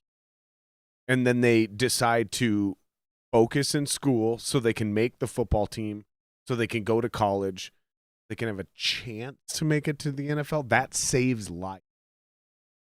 I know personally hundreds and hundreds of people where this exact scenario prevented them from being a drug or a drug user. And So, not a lot of what we do. Ironically, these weird little moments oftentimes come from drug dealers doing some shady shit because it's too hard to make an honest buck, but a shady dollar sometimes buys a kid an honest opportunity. I don't know if a lot of people really understand the nuance, how hard, and you know what I'm talking about. Yeah, because Carl's like our Randy Moss. Right. You either love him or you hate him because you can't be him.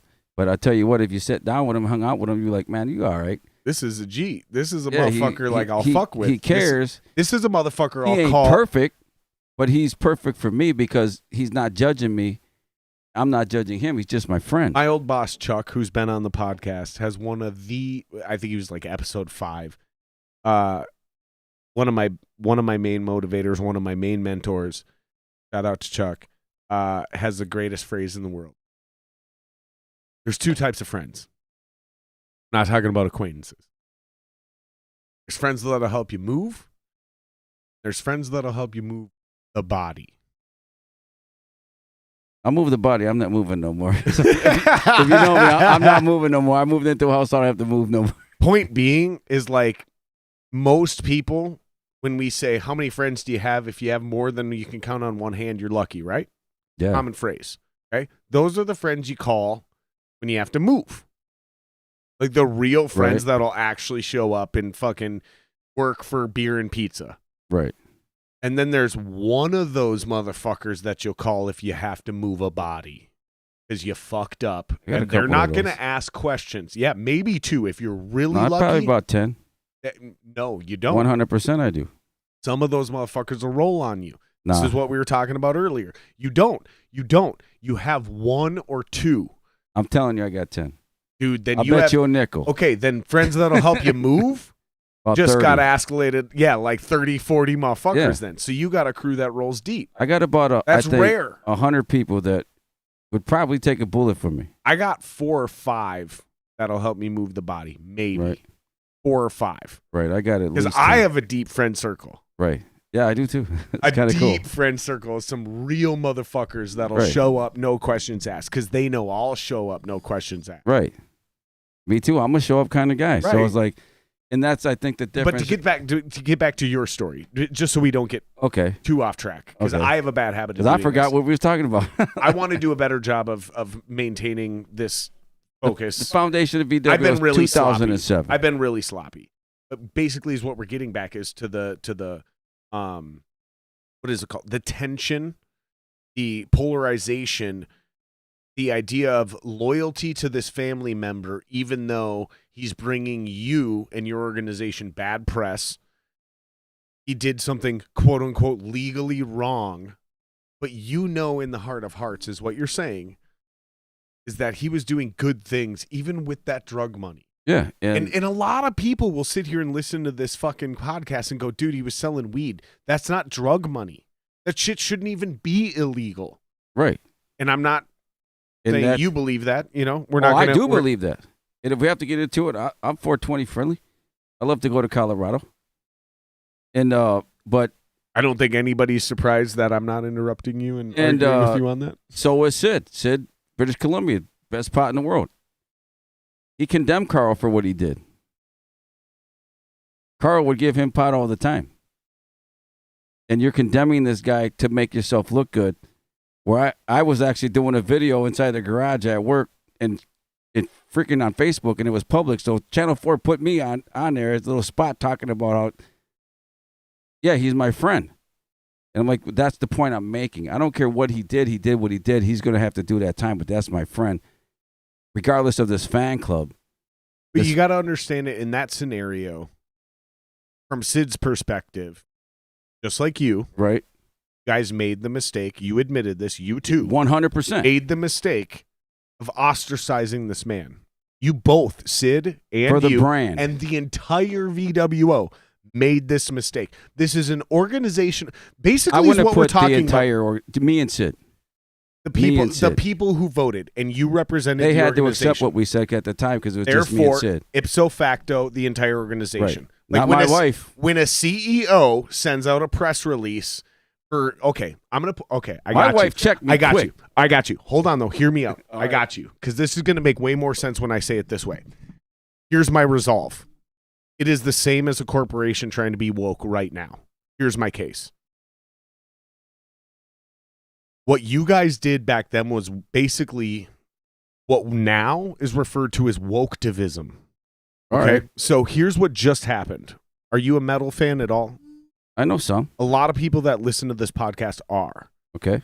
There is a false Me Too movement that, and I've been very confused because I've been hearing a lot of shit about the bass player from Megadeth. His name's Dave Ellefson. Okay.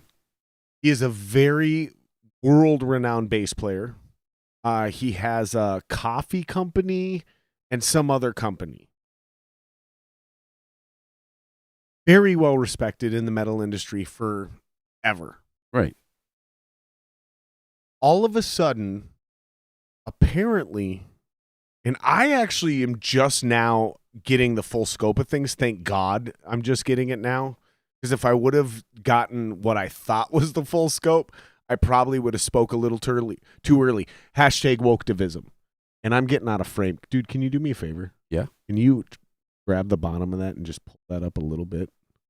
The whole thing, just pull it straight up in the air. Oh, no, that's too much. Actually, yeah, leave that. Let it go. Perfect.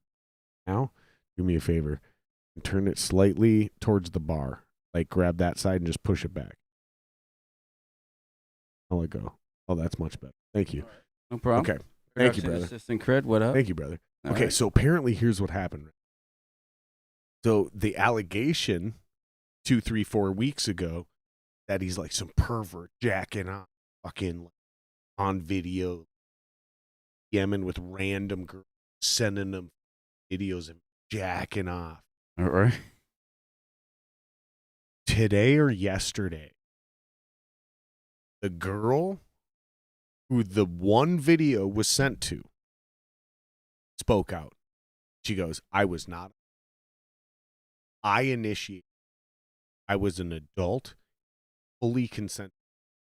The mistake that was made, I shared this to one of my friends without Dave's permission. That person Me Too'd him falsely. Oh, wow. This dude just got kicked out of his band. For that? Mm-hmm. Oh, wow. It's called woketivism. It's you're so afraid of the way everyone is going to perceive you that you, no matter the bond. Now you talk about this guy was your brother, and I'm not mocking you. The face I'm making sounds like I apologize. I need to work on this. You're good. You talk about this was your brother. Yeah. How long did you know him? 10 years? Since 2010, he got busted in at 6 years at the time. 6 years. 6 fucking years. This is your brother. This is your brother. 6 years. That's your brother. Yeah. Okay? Now get this. Dave Ellefson has been in that band like 19 fucking 5, 6 or whatever the shit it was. So we're talking 30, almost 40 years. He's been kicked out of that band because of real problems and been accepted back into that band. That's good. And then after 40 years of that shit, that's like having a ride or die bitch, right? Like we broke up, we got back together. Now we realize what's up, ride or die forever. This is my girl. And then all of a sudden you get falsely Me Too'd. And just like that, you're back out of that band. That's woketivism. That's what you guys did. And the point I'm making is you're expressing regret about that now because it happened a long time ago. But there's still people doing this right now. Right now, there are bands kicking people out because of the pressure of public perception. But we didn't just accept them back now because Carl's still in prison. We made that apology within weeks in 2016.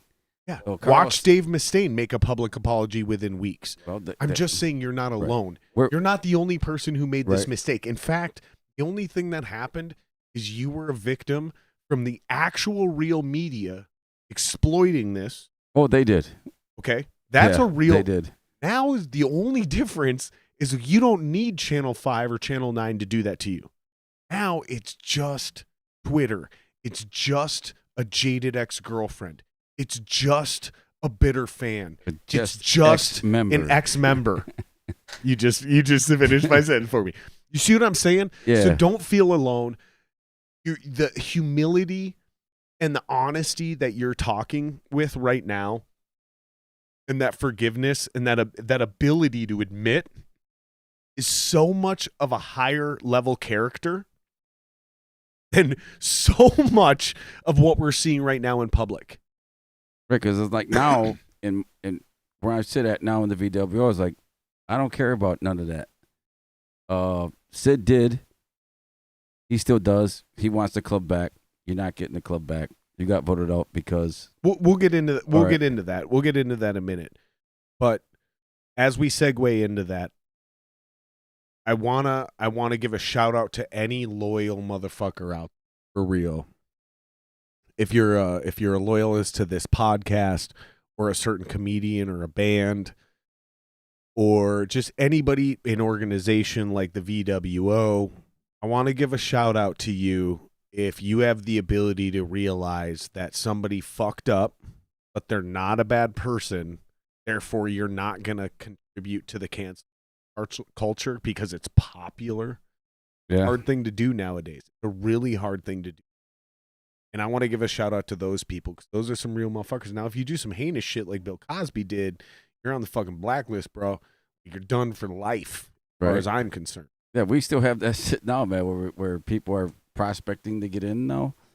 And so they got to take a year of getting to know us and us getting to know them. And sometimes those guys mess up. Well, if you guys want to bring me in, I'm not going to get to know any of you for a year. You just get to all go watch They're gonna 100 get to know episodes you. of this podcast. They're gonna watch this 100 times and get to know you. Like, all right, we'll see what's Yeah, up. you're gonna get a lot of ass-eating jokes. I'm gonna bring some beer I brewed. We're gonna fucking party with a bunch of rock stars. Maybe I'll bring some other celebrities. Ass, guys. Maybe I'll bring some celebrities because I only know a handful of them, but they're down as fuck. Oh, right. My gosh. But I also know, dude, I'm also connected with a bunch of like purists, like a bunch of really good, innocent people, Christians, like really like down to earth people too. And like, I just want to make sure that people don't think like, no, they'll be safe. I'm going to show up at every party and eat ass and snort coke. Like, that's not who I am. We joke about those things because I'm not ashamed of my past and the rock star persona I've built in the scene I'm in the industry I'm in. But like, I'm like completely different. Like, there's actual families with their kids in the VWO, and they're not part of that. They don't come over, hang out to the barbecues and party. They just like the family aspect we do when we do our charity stuff. And it's like, there's a space for them too. We can hang out, kid-friendly stuff. I love kids. I don't have none. Wish I could. But everyone that wants to be a part of this family can be.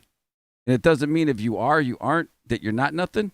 You're somebody. You like the Vikings. We like the Vikings. We can be friends. All right, we're going to give some shout-outs here real quick. All right. That's a great point. I cut you off, but I want to catch up on chat here because I realized we got some really great chat.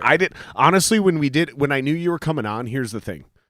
This is no disrespect to you whatsoever or the VWO whatsoever. Typically, this is perceived as a music podcast, which it's not. Right. It's very much like Rogan. I can sing Mary Had a Little Lamb. But our foundation is music like his is comedy. Right. Reality is this is an open format, and we'll talk about whatever the fuck we want. Roger. Football is my version of UFC.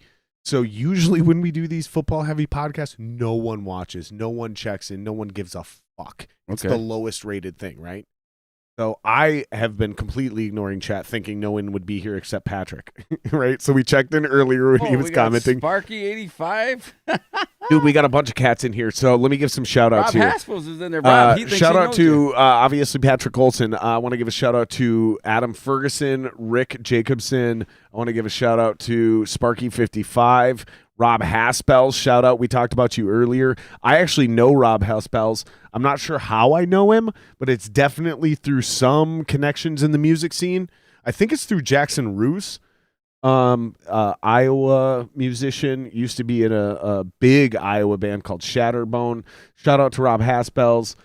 Go take a leak. Shout out to Devin Westman. Sorry guys. Sorry.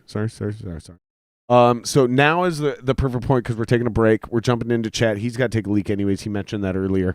So that's why I jumped in because I knew he had this. Regardless, let's get to some of the questions because a lot of this shit is good. So Patrick, you were commenting earlier. You were there. I think you were talking about when I asked him that Tampa Bay game. I vaguely remember this. After 9/11, we were 0-2, and we played Tampa Bay at the Dome. And we won that game, and we won it last minute in the first quarter, if I remember right, because I took my mom to that game. I bought tickets because I was supposed to take a girl, and you couldn't make it. What a stupid bitch. So I took my mom, because whatever. And yeah, I think we actually won that game. Either that or I bought those tickets and then decided I was bringing my mom. Because I have this thing where I'm like really able to wage like, it's like that betting movie, that sports betting movie, with fucking Matthew McConaughey and Al Pacino. I can't remember what it's called, but there's this human element, will and drive and dedication and desperation that weigh into specifically the NFL and football. But I knew the Vikings were going to win that game because we were 0-2, and that was our home opener. And I'm like, we're not starting 0-3 when we started 0-2, and there was just, I knew we were winning that game, so we were going to that game and we won that game. I remember predicting that and being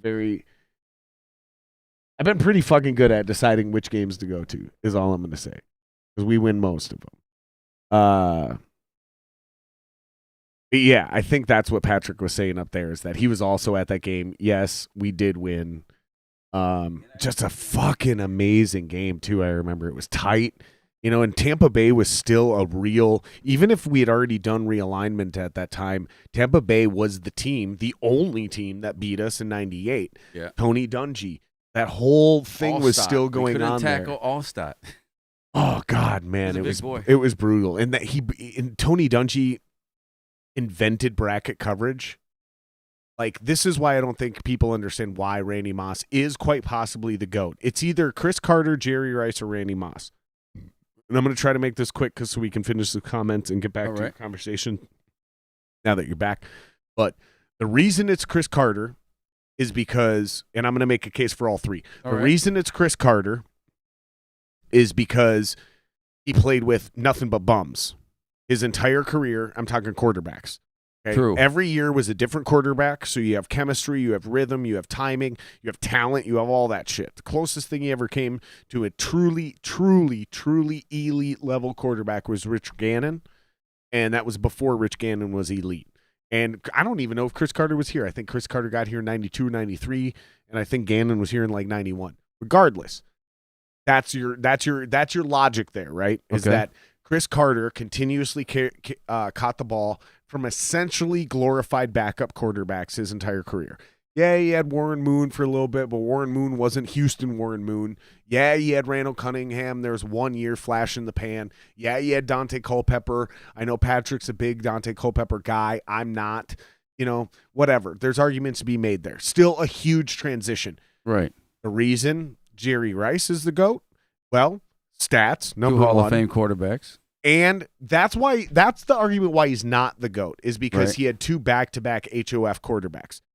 Randy Moss, the reason he's the GOAT, the argument is that the entire fucking game changed because this asshole showed up on the field.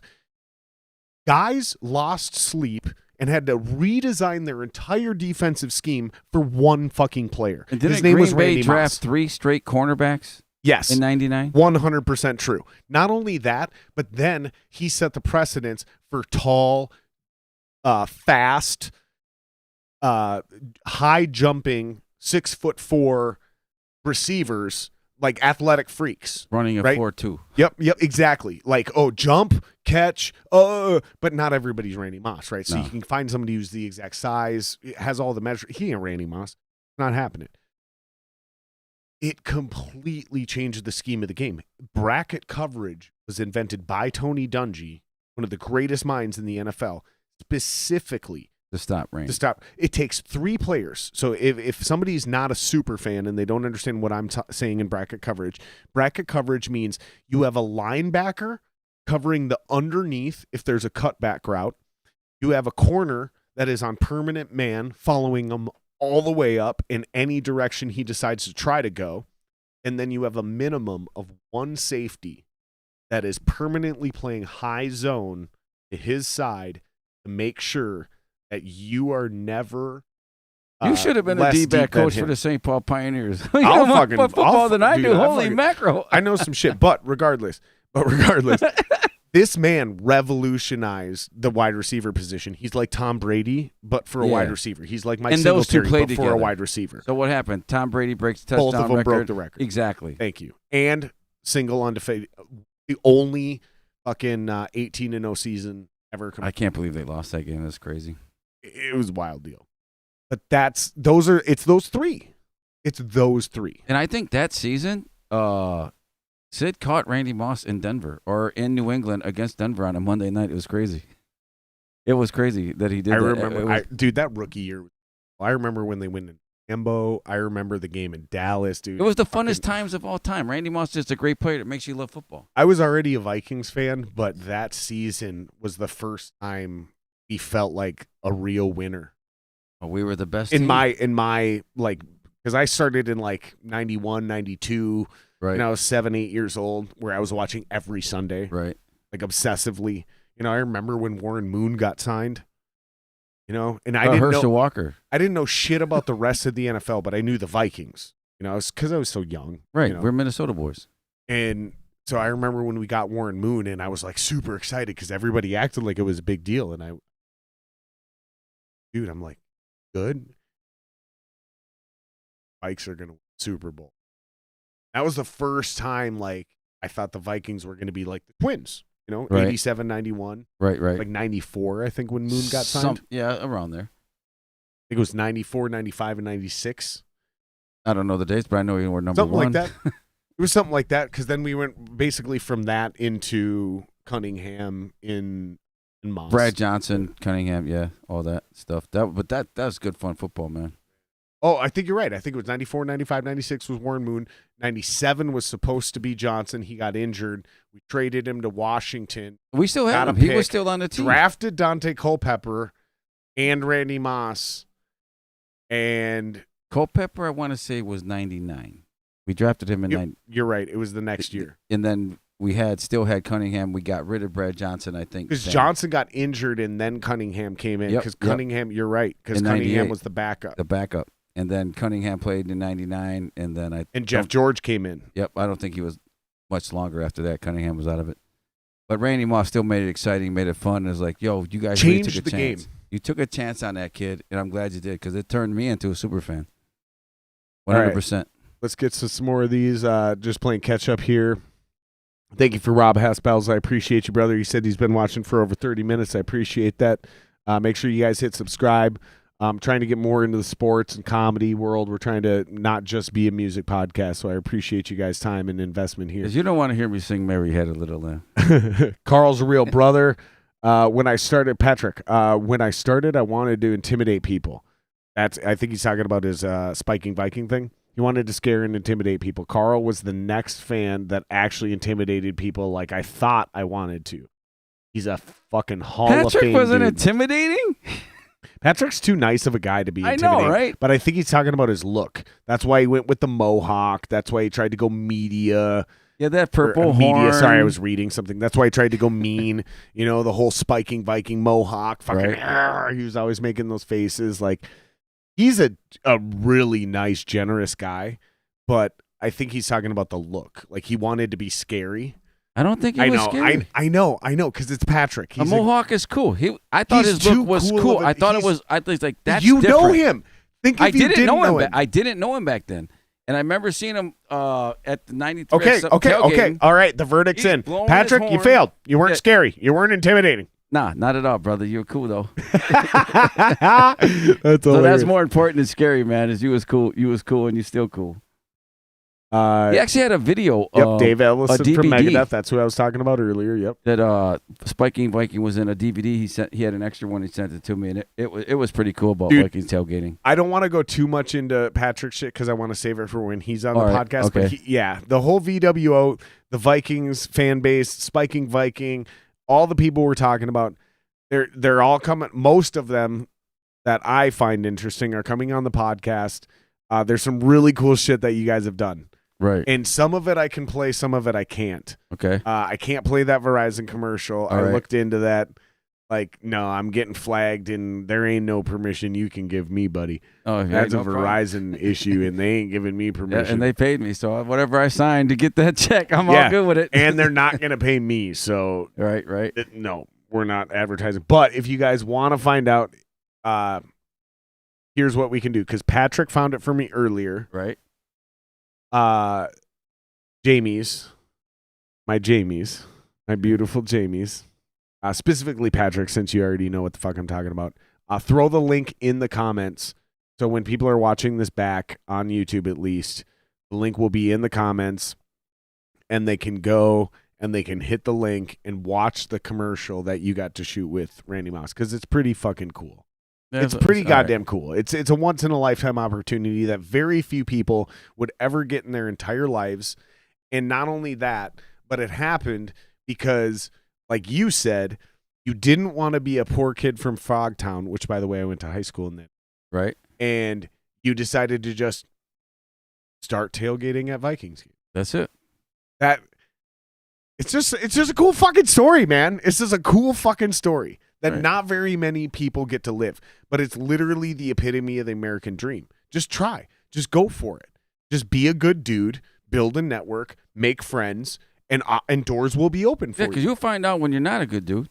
Yeah. They'll tell you. Yeah. You drank way too much, or you did something too stupid. Like, or not only that, or you'll just never have any opportunity show up. Like, if you live your life and you've never had an opportunity that's like, holy fuck, really? I can do this?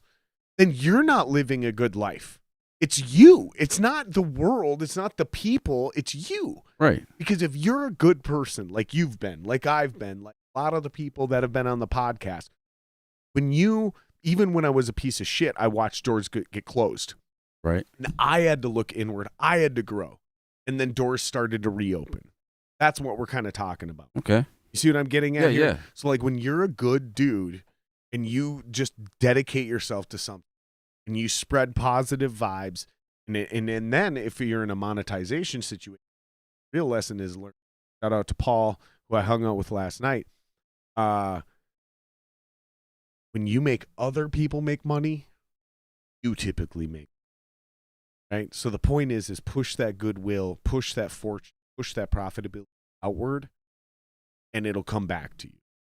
But if you're some greedy asshole always trying to make a buck, get one over on everybody, you're going to notice that the opportunity is farther between. Doors don't get open very often, and people around you aren't eventually mean. And I don't want to make no money. And I'm not talking about you. I'm talking about the proverbial you. Right. You know, I'm not attacking you no, right now. I feel it, but I'm listening to that, and I'm thinking we really not making money. And we all know. I'm glad I got in the way of what they were trying to do, because we do so much charity stuff throughout the year. We don't need to have dues. We don't need you to be spending all this money on stuff, merchandise and whatnot, but they're doing it. But they don't have to. It's like, you do with your money what you could do with it, because we don't all make a bunch of money. So spend it how you want. If you want to spend it on helping some charities, then that's what you want to do. If you want to buy some gear, buy some gear. But we're not going to tell you, hey, you need to send us $50 every year because you got a tattoo on your body. That already cost you $200. So why are we going to make you spend more money?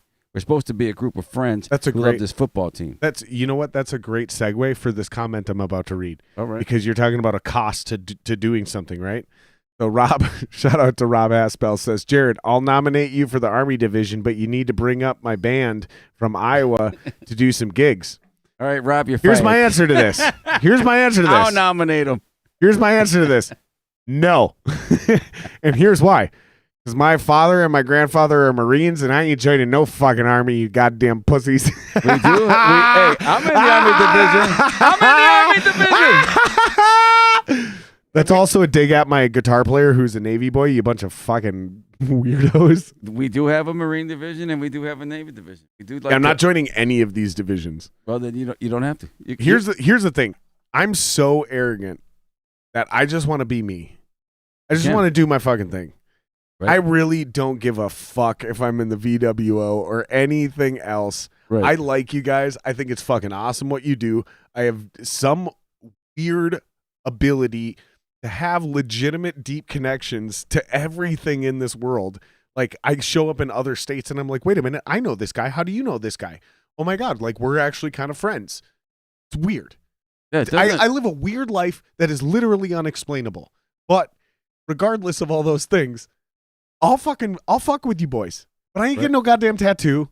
I ain't fucking you guys I will earn getting into that group, because at some point in time I'm awesome enough to just be in that group. A lot of people are. I will take the time to earn that. Right? Because I ain't fucking getting no tattoo. I ain't farting on no snare drum. We don't have any snare drums to fart on. By the way, that was a fucking. The music fans know that reference. I ain't farting on no snare drum. But then fart wherever you want, because I fart too from time to time. If you guys don't know what I'm talking about, you need to go watch the movie Airheads, which is quite possibly the greatest movie, mockumentary, joke, comedy. Right? It's not a mockumentary. It's just a movie. I think I'm funny. I'm gonna watch it. I think I've go seen watch it Airheads a while back. It's an older movie. The 80s, right? Early 90s, I'd probably say. Late 80s. Okay. I'm guessing. Jamie's, pull it up. When was Airheads released? I want to know. But put a link in the comments. All right, let's catch up on some more of these. Rob, I reject your invitation to the Army division because you guys are a bunch of fucking pussies. That's what my grandpa and my father have instructed me to say. Because I was not a Marine. Obviously, look at these arms. Look at these arms. Clearly, I wasn't in the military. You got the veins going through your arms, looking all right, man. Don't go cut yourself short. I got farm strength. Hey, not because farm strength is real strength, yo. For real. that for real. It is true. But it's not because I grew up on a farm. It's because I do real work all day, every day. Whether I it's don't have working farm in my strength. yard or I was working in a metal shop or whatever I was doing. Like, yeah, these arms are skinny, but Yeah, like, the- I'll fuck Your your veins ass in your up. forearms look serious, folks. And no, I'm not challenging you to a fight. I really don't actually enjoy fighting. I think you Please, could beat I up don't- Rob. I can beat up a lot of people. That's not really the point. Rob, don't be hating, man. Don't be getting me beat up here. I can beat up a lot of people, but that's not really the I point. ain't trying to Including, get cracked. including Not a him. lot of ex-military and UFC fighters. Like the amount of dudes who've been in the UFC and it takes me about 15 seconds to submit them. It's kind of hilarious. And not on a pro level. I'm saying these amateur dudes who are like, oh, I'm 12-0 in UFC. And I'm like, oh, really? And I'll like Google them and there's no references. I'm like, you ain't in the UFC, motherfucker. Those are the guys I'm I'm a talking 1-0, about. by the way. Well, That's what we're 2-0 against my little brother. That's where we started that earlier, Right. right? Like the average dude, like, Right. dude, come on, get out of here, dude. But like, as soon as you're like have real, and like that's when I was joking about her. Oh, I'm 12-0 in the UFC. I Google you. There's no references. You're 12-0 in nothing. Right. Like those are the guys I'm talking about. But if Well, you I'm have 2-0 real, on these guys. if you have real UFC experience, like yeah, Your record's online fucking- somewhere. You got like a 70% chance of making me fucking get molested. And that's the biggest message, like you just said. Who gives a shit about the tattoo, the patches, the this, the that? If you vibe with us, you vibe with us. You're a brother. Whether you take that plunge I don't to do know. it, then you Honestly, don't have here's to the be. real fact. I don't know if I'm devoted enough as a Vikings fan anymore. I don't know if I'm devoted enough anymore. I burnt everything that's purple in my house unless it was a gift when the Vikings lost to Philadelphia. oh wow. Like, dude, I had an actual meltdown that went mini viral on the local scene. It's on my old Facebook page. If someone really wants to, they can find it because I never truly deleted that page. Facebook just got weird about me changing my name. They do that. They got weird about it. So I just started a new page. That shit is still out there. I had a bad 98. I broke my mom's fence, broke up with my wife, got rid Okay, of a that's cat. too far. Yeah, All I did was I burn went too things far. that were purple. I went way far. I was raised. If you don't understand why I'm You're crying, gonna have to come on because I You don't think better- we have enough time to get you better into that leave one. me alone. Because I'm crying right now and I'm mad that we lost to the Falcons. But okay, as for Tuawola, you got So- to the Super Bowl, but you lost, punk. Yeah, you did. You lost to the Broncos. I bet you would have won if you'd have fucking helped the Vikings get to the Super Bowl. Yeah, number 99. Son of a bitch. No, he was number 50. No, he was in the 90s. 96 or 99. No, he wasn't. Ezra? No, he was in the 50s because he corrected me when I sent him the thumbnail. I want to say 99. No, I sent him the thumbnail to promote, and he goes, "I'm number." It was like 55 or 56. All right, chat, we need your help. Ezra Tuola. What was- number? He corrected me, and he was like, "I'm 55 or 56." There's Maybe it was no 98. way. Maybe it was 98. It was But- it was 99 or I thought 96, but 98 could be. 90 it could be. But it's in the 90s, 100%. Yeah, what do we got? And the answer is No, it's gonna take a minute. There's a huge right, delay. little We'll delay. catch up on more of these. All right. All right, so Johnson would have been good, not great, but good, if only for the injury in '98. Yeah, Rob, I get that, dude, but he turned around and won a Super Bowl Exactly. with Tampa Bay. Like, come on, so dude. you don't win the Super Bowl not being great. Right? Like, no, And the he was Raiders were always good. great. He beat Rich Gannon. Yep. Which arguably was a better Viking quarterback than Brad Johnson, right? Yep. Brad Johnson never won MVP. True. Rich did. 100%. Both great quarterbacks. They both went to the NFL. They both played for the Purple. Love them both. They're both hanging somewhere in my house. Christian Battis chimes in. Shout out to Christian Battis. Sir Batty, VWO class of 2012 in the house. Yeah, Great content, fellas. Mohawks are pimp shit. Thank you. Thank you, Right, brother. right, Make sure you right, guys right. hit subscribe. But Hopefully you pimping guys like ain't music. always scary It should be. unless you're in the wrong It neighborhood should be and terrifying. ain't got no money. Rob, shout out. Jared, it's been too long. Let's hang out. Come home opener weekend. Dude, if you guys got a spot, man, just literally, most of you motherfuckers got my number. If you don't, you got Purple me on lot. one of the socials. Hit me up. I'll Let hit me you know up. where it's at. I'll come I'll kick hit you it. up. If we got a badass tailgate, baby, I'll come down, man. We all right, like man. we'll throw one hell of a party. I'll bring some motherfuckers with us, and we'll We fucking. throw a hell of a party. All And you if can do that shit add to is it. solid, It if is. that shit's solid, let me go to this main cam because we've talked about this on this podcast a few different times. Okay, you can't really see it. I'm going to try to point my finger for the listeners. I apologize. You got to come on YouTube. But basically, hold on, right there. This this thing that is in the background, this black square you can't really see, that runs up right here. This is an actual kegerator that I bought specifically to bring to our old tailgate with home brew that I brewed. We can finish it. We'll get it. We'll get her done. Y'all got the setup. All fucking. Let me put it this way: you guys throw a party, I am the party. That's what I'm bringing to the table. We'd love to have you. You don't even. We'll see. You what's don't up. know the danger you're bringing to the table. You're waking up Jared Lee Roth here. Okay, Then wake up. you need baby. to be I very didn't careful. Tell you to go to You need sleep. to be very You need to think very deeply on the fucking animal you're awaking here. You do not. We got a couple of guys like you. That'd be just fine. You'll fit right in, bro. Yeah, Sid's coming down. He'll be here somewhere around opening weekend. It's whatever. Speaking of him, that's what intrigued me to this, because like I was telling you before, my 15 minutes. I think I'm at 14:59 and 99.9. I'm about done, right?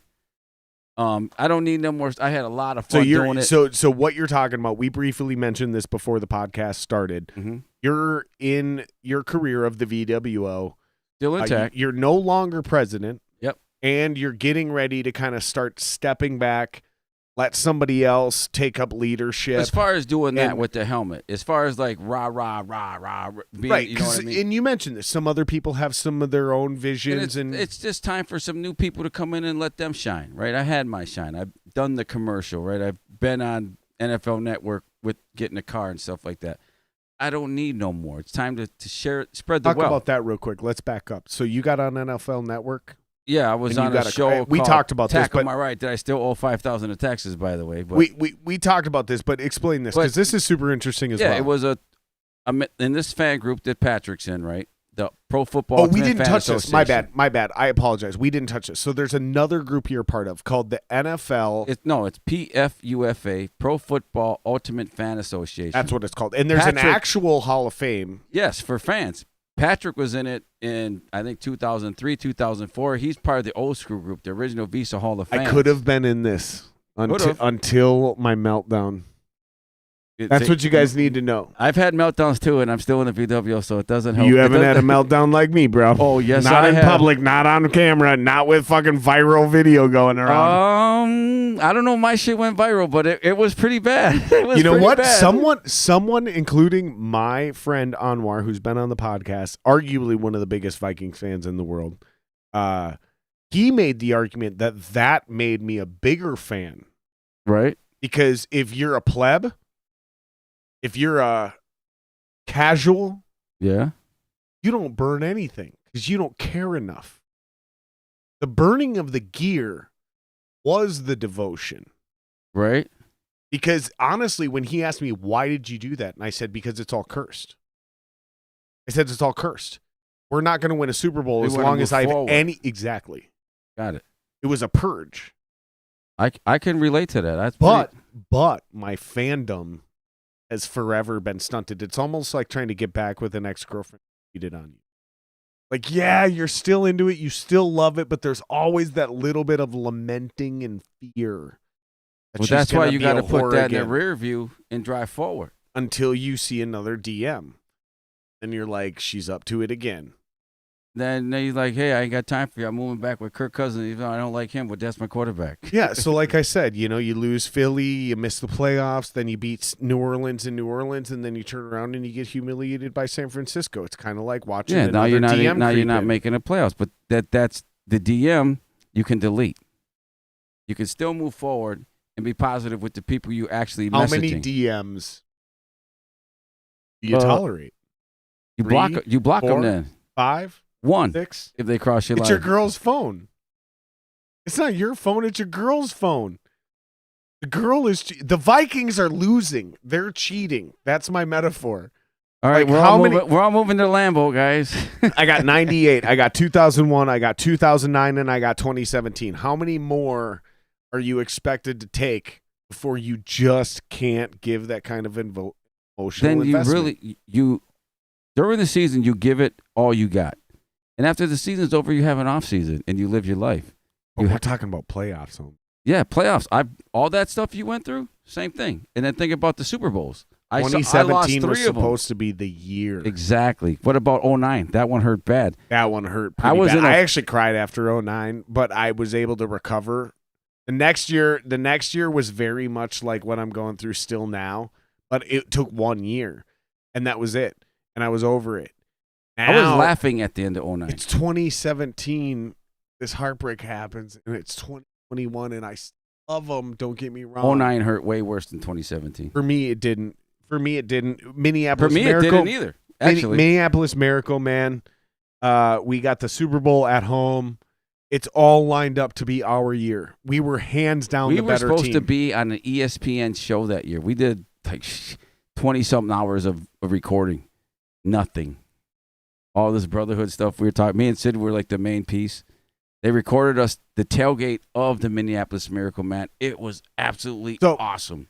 So as we start getting towards the tail end of this thing, let's start looking towards the future. Okay.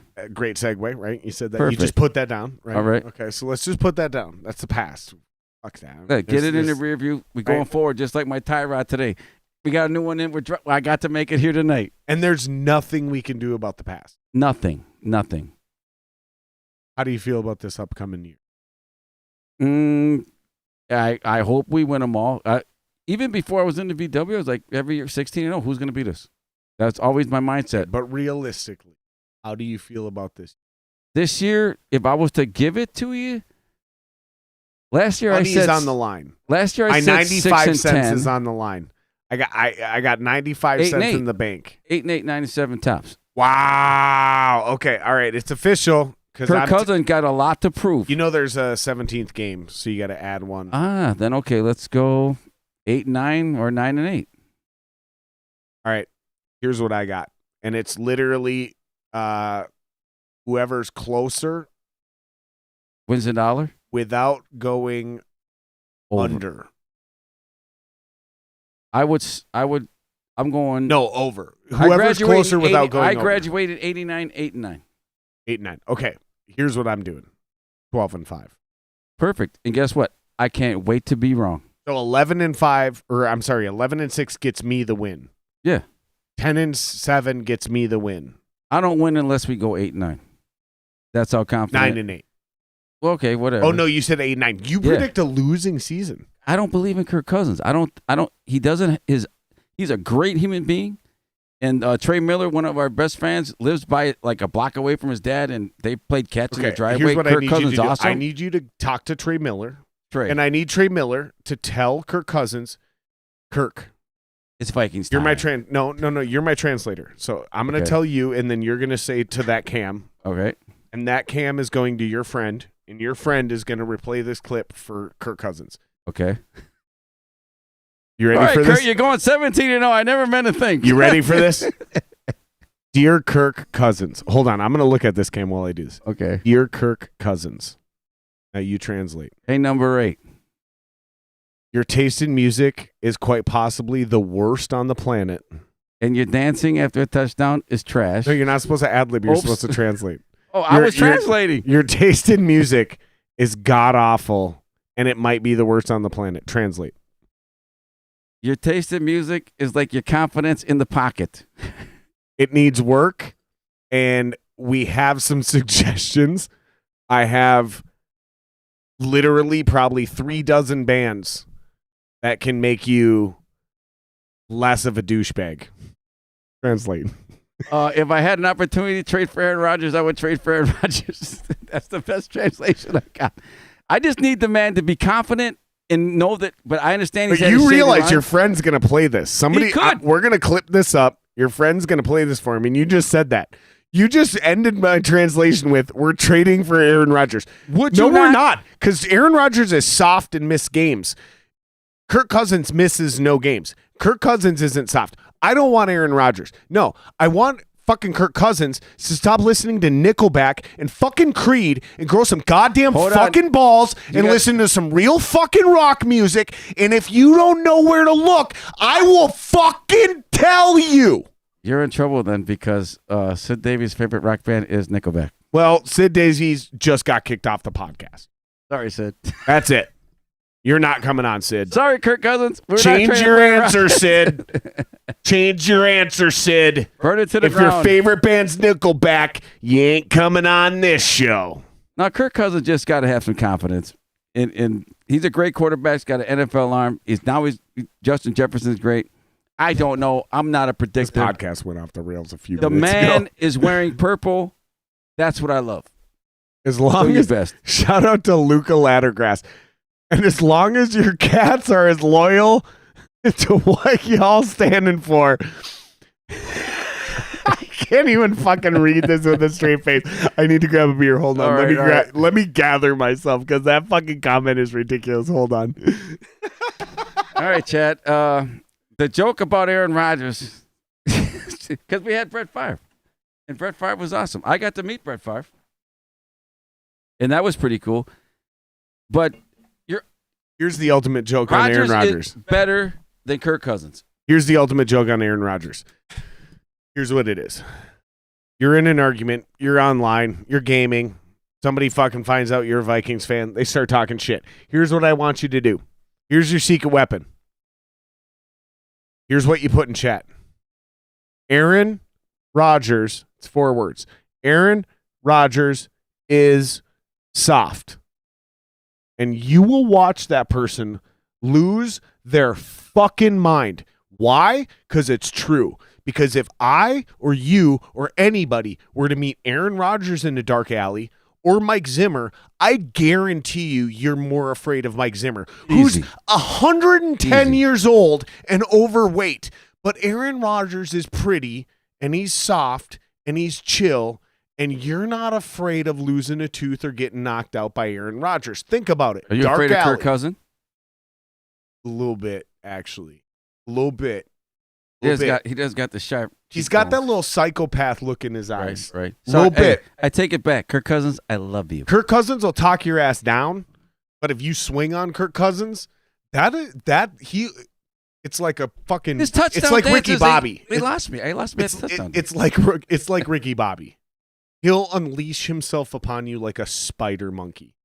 And that's why I offered a formal apology here in chat. Sorry, Kurt. But the measure is not Kirk Cousins. The measure is dark alley, Mike Zimmer, or Aaron Rodgers. Who would you rather run into? For me, all day, Aaron Rodgers. He's soft.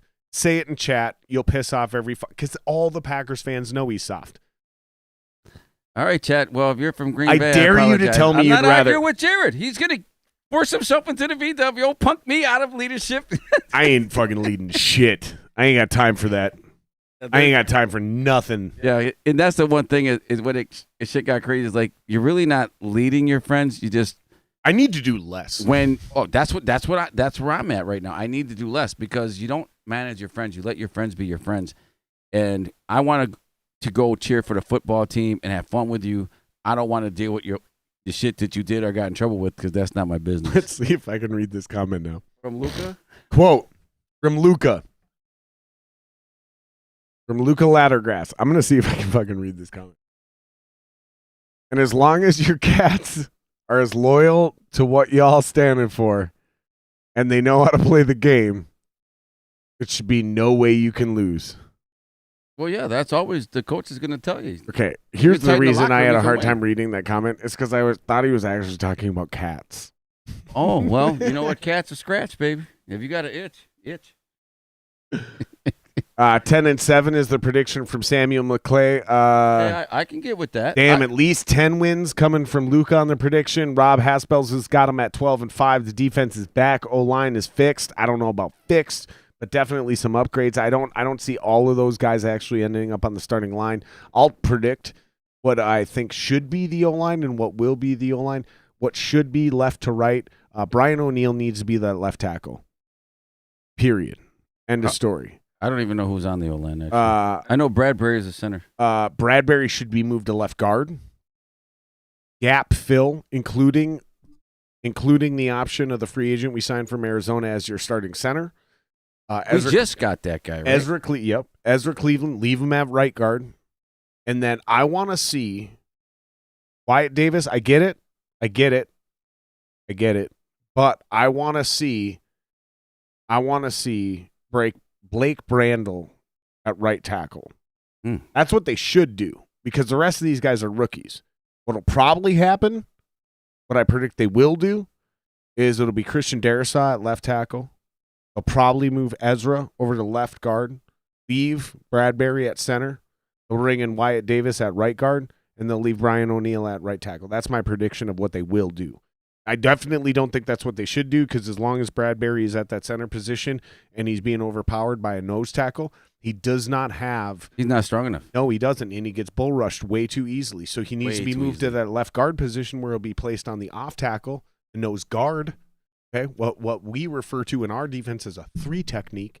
That's what Bradbury... But then I don't know what Bradbury's been doing in the offseason. Did he get stronger? Maybe, Did he get bigger? Maybe this is make or break year. Those are things now in my later years that I don't think about those things. I'm just ready to go hang out with my friends now that COVID's over. So it's like, let's go party, let's chill, and hopefully some good stuff chills. Shout out to Luca. I also believe in Kirk. I've always been a Kirk Cousins fan. I bailed on him for 2 fucking weeks a couple seasons ago, and I regretted it because immediately he showed up and became a stud again.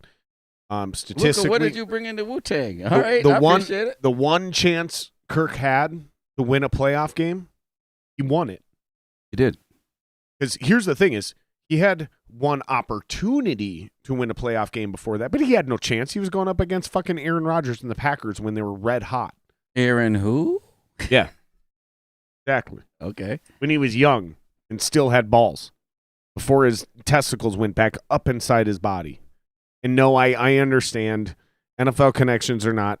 Aaron Rodgers is never coming on this podcast. 2 reasons. He would never want to because I talk so much shit about him. And number 2, because he's a soft-ass bitch, and I would never have him on. Well, then. Debate settled. Almost a segue into the reason why I'm here. Is like Patrick is heavy in chat, is like talking to me about this, and he said you wanted to interview Sid. And he was like, wait, why? And that's my thing, is like, why would you want to?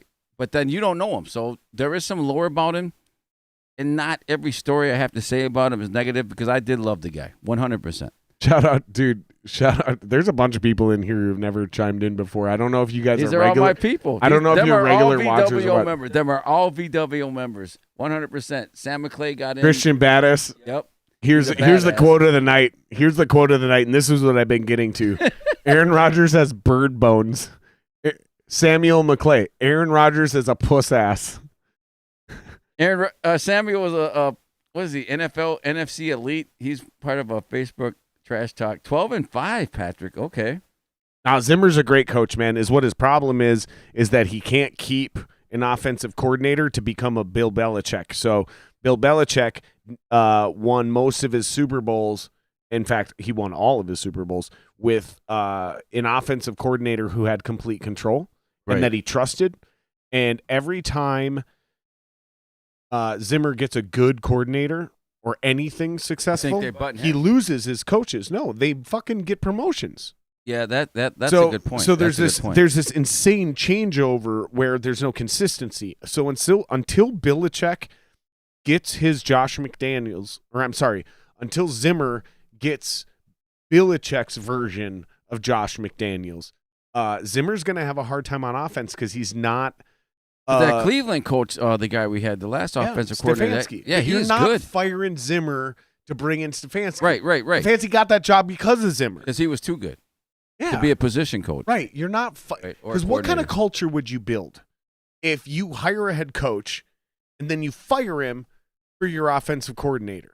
Well, okay, that guy's cool, but then you fire that guy for the defensive coordinator, and then you fire that guy for the offense. Basically, your culture is like, whoever you bring in, we're going to fire you, and we're going to promote your guy that you brought. That's not a culture anybody wants to be a part of. It's never happening. Stop. True. Just get that out of your head. We're never going to keep Mike Tomlin. We're never keeping. Did you think we should have made him a head coach at the time, Mike Tomlin, when he left here? It's not an option. Was Tomlin under Zimmer, or who was he under? Childress? He was a first-year defensive coordinator under Brad Childress. But Childress was trash. You didn't know that yet. There's no way you're... Yes, I did, because me and him had the same birthday. Childress was smart. We do, 627. Childress not was many smart 627s are bald except Grant and Brad Childress. But Childress was smart enough to bring in Tomlin. True that. So how do you fire Childress to keep Tomlin? Come on, get out of here. We did. We did. Actually, we had a thing. Fire Chili, hire Willie. No. Because yes, we did. By the time that happened, Tomlin was already in Pittsburgh. He was already gone. Right. And we were talking about Frazier. Right. Oh, God, he was as bad as Steckel. But we wanted to get rid of Childress to bring in Frazier. Bad move. Yeah, exactly. Bad move. So it's the classic argument of the grass is Frazier greener. can't coach. He can't coach. Yeah, he's not a head coach. Media-wise, he wasn't because he couldn't. He's not a head coach. He lost the locker room, dude. Yeah, he did. He lost the locker room. He's not a head 100%. Great coordinator, bad coach. Period. I agree. Sorry, end of story. I love Leslie. But if you're a coordinator, you're a coach. I so you're love not a bad Leslie coach. Frazier. You're in the NFL. Very close friends with Singletary. That's how I got Right. to know Singletary, is because he coached under Frazier. Weren't they on the same team in 85? They also coached the Vikings together. They won the Super Bowl together. Okay. 100%. That's the connection. So, as much as I love What and respect number Leslie was Frazier, Leslie Frazier? I think 85. No, Leslie Frazier was a cornerback. I Yeah, think he was 85. number 27. I'd have been I think. 85. All right, chat. Do you guys Probably know that right. answer, Yep. Leslie Frazier? Jamie's, pull it up. What number was Leslie Frazier when he played in the NFL for the 1985 Chicago Bears? Leslie Frazier, 85 Bears. What? My number's number was it? 27. What's your guess? 85. 85 for a cornerback? DBs have been in the 80s Chat, for years. he played on the 85 team. He was not 85. Willie Gault was the closest, number 83. I think it's All right, hilarious that you're Jared- laughing at me because DBs have been in the 80s forever. One for Detroit. Number 81, there was a safety that was, I guess, played both ways. I forget his name, but he's a Hall of Fame Are you Lion. forgetting all the safeties and cornerbacks that have been in the 80s? It was 80s and 20s. Those were your two DB categories. 20 That's to old 30. school, not new school. Leslie Frazier was not 85. There's no way in the hell. I'm about to look it up. No, let the Jamies do it. Let the Jamies do it. My 95 cents is on this. Actually, it's not. It's not because I'm not confident in Well, this you song. got $1 on the line. You're fine. That's That's what I'm saying. That's my 95 cents. Oh, we're joking. 85. Yes. No. Yeah, my guess is 27. Yeah, I'm close. see, Luca gets it. Stan Zimmer's blindside. We're talking about the alley confrontation. Stan Zimmer's blindside, stick and move. You don't want to be on Luca's gets blindside. Luca gets it. Stick and move, baby. These guys are all my friends. This is crazy. That's kind of Favre was as cool as a farm boy. Well, he was a farm boy. Yeah. Flinging the rock, having fun. Rodgers is a fucking soft-ass bitch. You're goddamn right he is. Patrick Olson with the prediction at 12-5. Wyatt Davis from Luca. Shit, I lost it. Wyatt Davis. Fuck. Wyatt Davis. Davis. Singletary, number 50. We know that. Wyatt Davis is the only alpha, though. OL is just a bunch of nice guys. Maybe. We'll see. I actually like some of our new O linemen. We'll see. You're right. Tomlin wasn't Angry an Kirk opposite. is dangerous. You like that Captain Kirk? That guy is a fucking you don't want to fuck with that. Then someone version needs to of Kirk slap him in the Cousins. locker room before he comes out, before every game. For and real. Piss him off. And then Bitch let's slap play. him. Like you got to do some weird fucking water boy style fucking your headbutt. Like do something to psych that man 'Cause up he can and get definitely him in make- his alpha male version. He can make every throw Aaron Rodgers makes. He has that kind of arm. I just don't. I haven't seen the moxie in him to do it consistently over time. But I'm going to go with Luke. I'm going to go with the fans, and we're going to believe in Kirk Cousins. We have to. He's our quarterback. Shout out to Samuel McClay. We could chat football all day with you boys. Well, we're getting closer to football season, so we're going to try to get back into this more and more. We touched on this a little bit last season, but we were very new into the podcast, so we didn't have a lot of football guys. So I just kind of had the same two guys on when we wanted to go football heavy. But we're gonna launch a new playlist on the channel. Gonna call it the Sportscast Extravaganza, and we'll see how it goes. There's better guys than me that know about football. This is a great start to it, but you know it is what there was a period of time we had a playlist called the Football Frenzy, right, where we knew we were going football heavy and whatever. Yeah, all right, I'm gonna have to get ready to roll out of here, brother. Yep. So I'm not late. Yep. Let's see. This was a lot. This is a blast, right? Oh yeah, Singletary is 50. We know that. 27 or 29. I knew it. Those are the guesses. Sid's number is 0. Come on, Pat.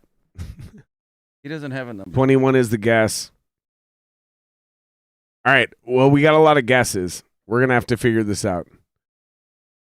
All right. Click like and subscribe. Yeah, y'all. If you guys are on there, do that for Jared.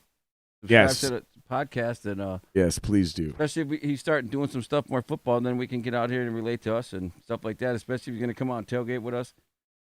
Let's show the brothers some love, man. That's the least we can do. Yeah, it'll be a blast, you guys. We're doing a whole thing here. It's a fucking honor, man.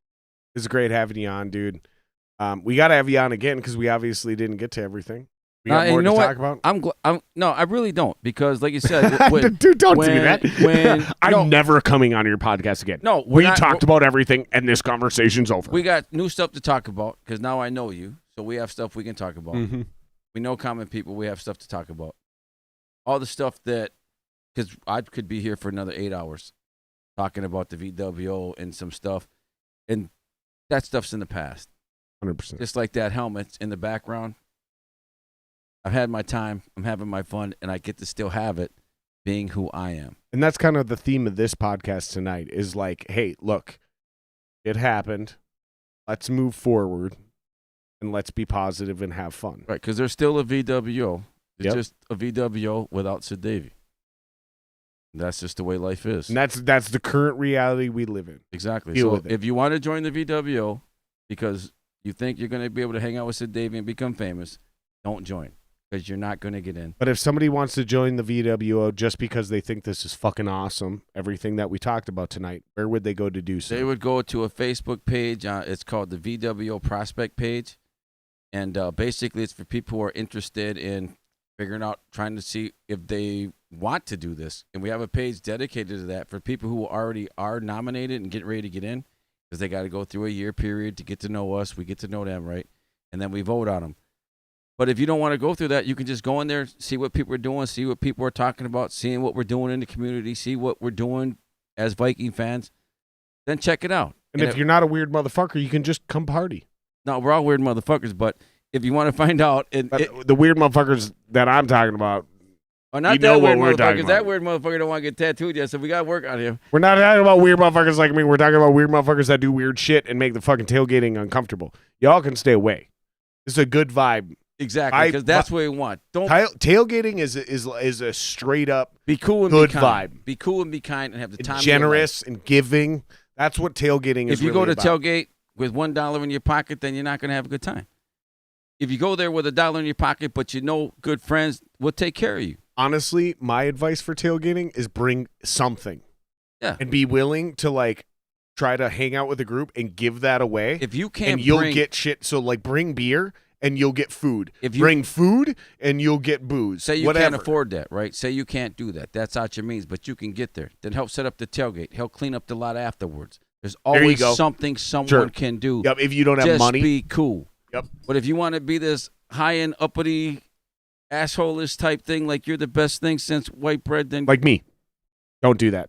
Don't be me. Then bring Diggz on a podcast and we'll work on them flaws. No, but for real, help set up, help tear down. Whatever. Just be a part of be a part of the atmosphere. We knew a bunch of people who were like, dude, I ain't helping setting up or tear down, but I'll bring pre-made sandwiches, brats, and they would literally bring $100 worth of food to grill. Right. Because they didn't have time to do what you were talking about. But if you don't have money, dedicate some of that time. There's garbages. There's fucking for people to do in the winter. There's propane heaters that need to be switched out. There's tarps that need to be set up and torn down to keep people warm. And we got all those guys. Wait till you come tailgate with us, man. You will have the time of your life, and all you would have to do is bring yourself. 100%. Well, I'll bring something. You know me. I'll bring a little something. You're bringing my name to the table, baby. I'll bring a little something, baby. Come on. I used to carry a little weight. Wait, now I'm carrying it right here. Oops, God darn it. All right, brother. Well, thank you. It was an honor. Thanks for having me. Thank you, sir. I appreciate it, brother. 100% great time, man. Thank you. This is an absolute honor. Please, you guys, if you guys enjoyed this, hit like and subscribe. We usually do podcasts. Starting off, our foundation is musicians, but we're getting into more comedians. We're getting into actors. We're getting into writers. We're getting into directors. We're getting into intellectuals. We're going very much the Joe Rogan experience. So they're not going to have me on for the intellectual segment, I'll tell you that. But we'll have you on multiple times because you're a fucking blast to hang out with, dude. Right, honestly, I appreciate that. I love you, dude. Anytime, brother. It was great to meet you. Anytime. Thank you. Shout out to everybody who's hung out in chat tonight. I'm honored. We go, owe baby. you a lot of love. And, yeah, we're going to hit mute and play the outro. And like, subscribe, share, tell people about what we got going on here. Thank you guys very much. Sweet.